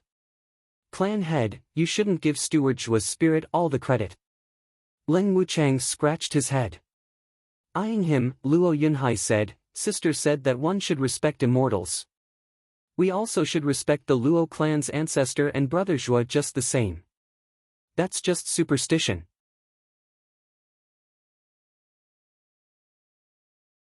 If Steward Zhua is up there somewhere, he should just get rid of the demon scheming sect and do us a solid.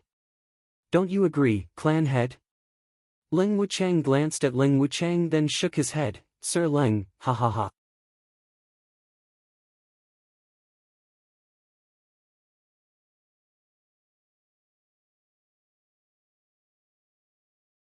Chapter 829, Back to Demon Scheming Sect. Chapter 829, Back to Demon Scheming Sect. Proofreader, Papatonks. Before a magnificent and lush forest stood a man. He was all black, including his hair and those deep black eyes. The biting wind traced his face. Zhua Fan was at the entrance of the demon scheming sect. His mind made on leaving Western lands, now that he set up the array, he still felt like paying his old friends one last visit. The first on the list was his esteemed master. Who said a demonic cultivator didn't value his master? He might just be the only one he'd bid farewell in person.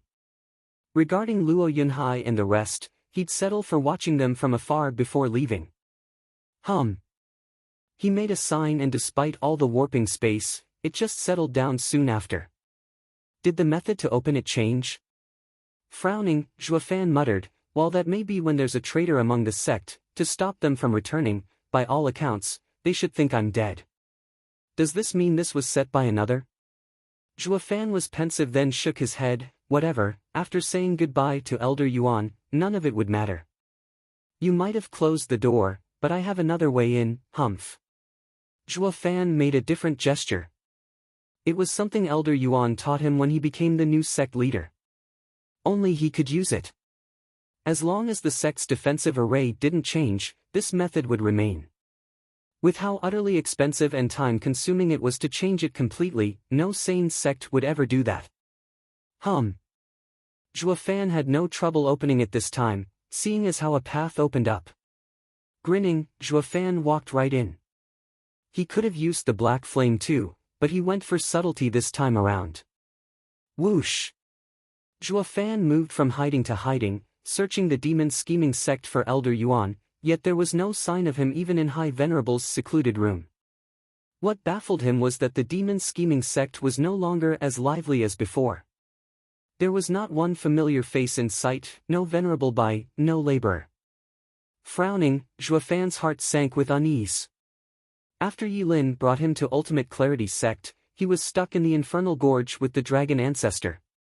Yi Lin had told him of the outside state, but the demon scheming sect wasn't included in the news. Now that he was here, something was off about this place. Did you hear? The beast-taming sect withdrew from the battle without so much as a word. Those damn fools in Tianyu have gotten away again. Didn't we give those bastards 1,000 sacred stones already? They even said they'd root out the clan from Tianyu, so why are they suddenly backing down? I just knew we couldn't trust those fools who only know to hang around beasts. Sect leader Xia and Venerable Shi are going to be pissed. Isn't he already? I just heard sect leader's roar coming from the main hall. Well, he did spend 1,000 sacred stones. You think we'd have asked them if we couldn't do it ourselves? To avoid a repeat of last time, with Heaven Trailing Sect messing it all up, sect leader gave those guys plenty of stuff. At this rate, all the winnings Zhuofan got us will soon be used up. What? Just how many is it this time? Two people were grumbling while passing by Zhuofan's hiding place. They were inner sect elders. Squinting, Zhuofan checked his surroundings and then shot for the two. Whoosh! They had no chance when the shadow descended upon them, clutching their throats and sealing their yuan qi before leaving the place. They looked around confused when they suddenly slumped on the ground, only to find themselves on the mountain behind the sect. The two cried out, "Who dares attack the demon scheming sect? We're its elders." I know. Walking closer, the sunlight shone over Zhuofan. Why else do you think I grabbed you? Remember me?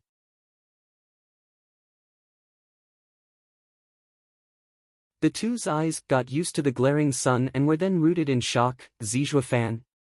Aren't you dead? Ha ha ha, I figured as much. You did have something to do with those bastards from Universal Righteous Sect. Zhuofan shook his head, but I'm from the demon scheming sect and the sect leader at that. As long as you're not behind it, I am willing to let the elders of my sect go, ha ha ha. Shaking all over, the two bobbed their heads, pleading.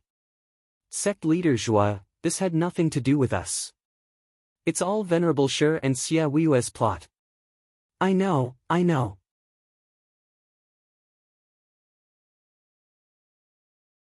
Zhuofan waved them off in annoyance. I don't care about that. What I want to know. Zhuofan's eyes hardened. Where is High Venerable and Venerable Bai with the rest? Where are the laborers? The two shivered, lowering their heads. Zhuofan's heart sank, putting on a savage smile. I see, since you don't see me as a sect leader, then you're no elders to me. I should get rid of traitors like you. Zhuofan raised his hand, gushing black smoke. Wait, please, sect leader Zhua. We've always seen you as our sect leader. The two panicked. Then why don't you answer? Are you defying my orders? Whoosh! Zhuofan's aura exploded with bloodthirst, making the two elders feel chilled to the bone. The two bowed once again and begged, Sect leader Zhua, please, we won't hide anything from you. Please spare us, sect leader. The two then spilled everything that had happened. Zhuofan's brow shook, hatred building in his eyes. He thought the Universal Righteous Sect attack was only to deal with him, but that piece of garbage Xia Wuyue even struck High Venerable before removing any that was tied with him in the sect. As far as going after the Luo clan who rescued the stragglers, using beast-taming sect to do it. Sect leader Zhua, it's all Venerable Shi and Xia Wuyue's fault. We didn't do anything, we just followed orders. The two begged in tears. Zhuofan clenched his fists with bloodshot eyes. The most respected elder in the mortal domain, the only one who he took as his master, was now dead, before he could even say goodbye. Curse you, Xia Wuyue. Zhuofan's eyes were filled with bloodthirst. He flicked his hand and had the two wrapped in black smoke. The two shouted, Sect leader Zhua, spare us. We'll remove the traitors with you. Please let us go. We're also elders of the demon scheming sect. As a sect leader, you have to let us live. Screw being a sect leader. Fan cursed, I became sect leader only because Elder Yuan asked. Now that he's gone, I'd be a moron to become one for you fools. You really think I'd let you live after killing my people with Xiaoyue? Demon transformation art. The two howled as the black smoke enveloped them. Their pain and grief was laid bare until the very end. Once the black smoke scattered, dust fell in the wind. Fan flicked his hand. He was out for blood, his bloodthirst increasing as he marched for the main hall. You're tuning into the Tatashan Pages YouTube channel. We're so grateful for your support, and don't forget to subscribe to join us on this incredible journey through captivating stories. Your generosity through donations truly makes a world of difference, as it's the primary source of revenue that allows me to expand and enhance this channel for you. Thank you from the bottom of my heart for being a part of this adventure.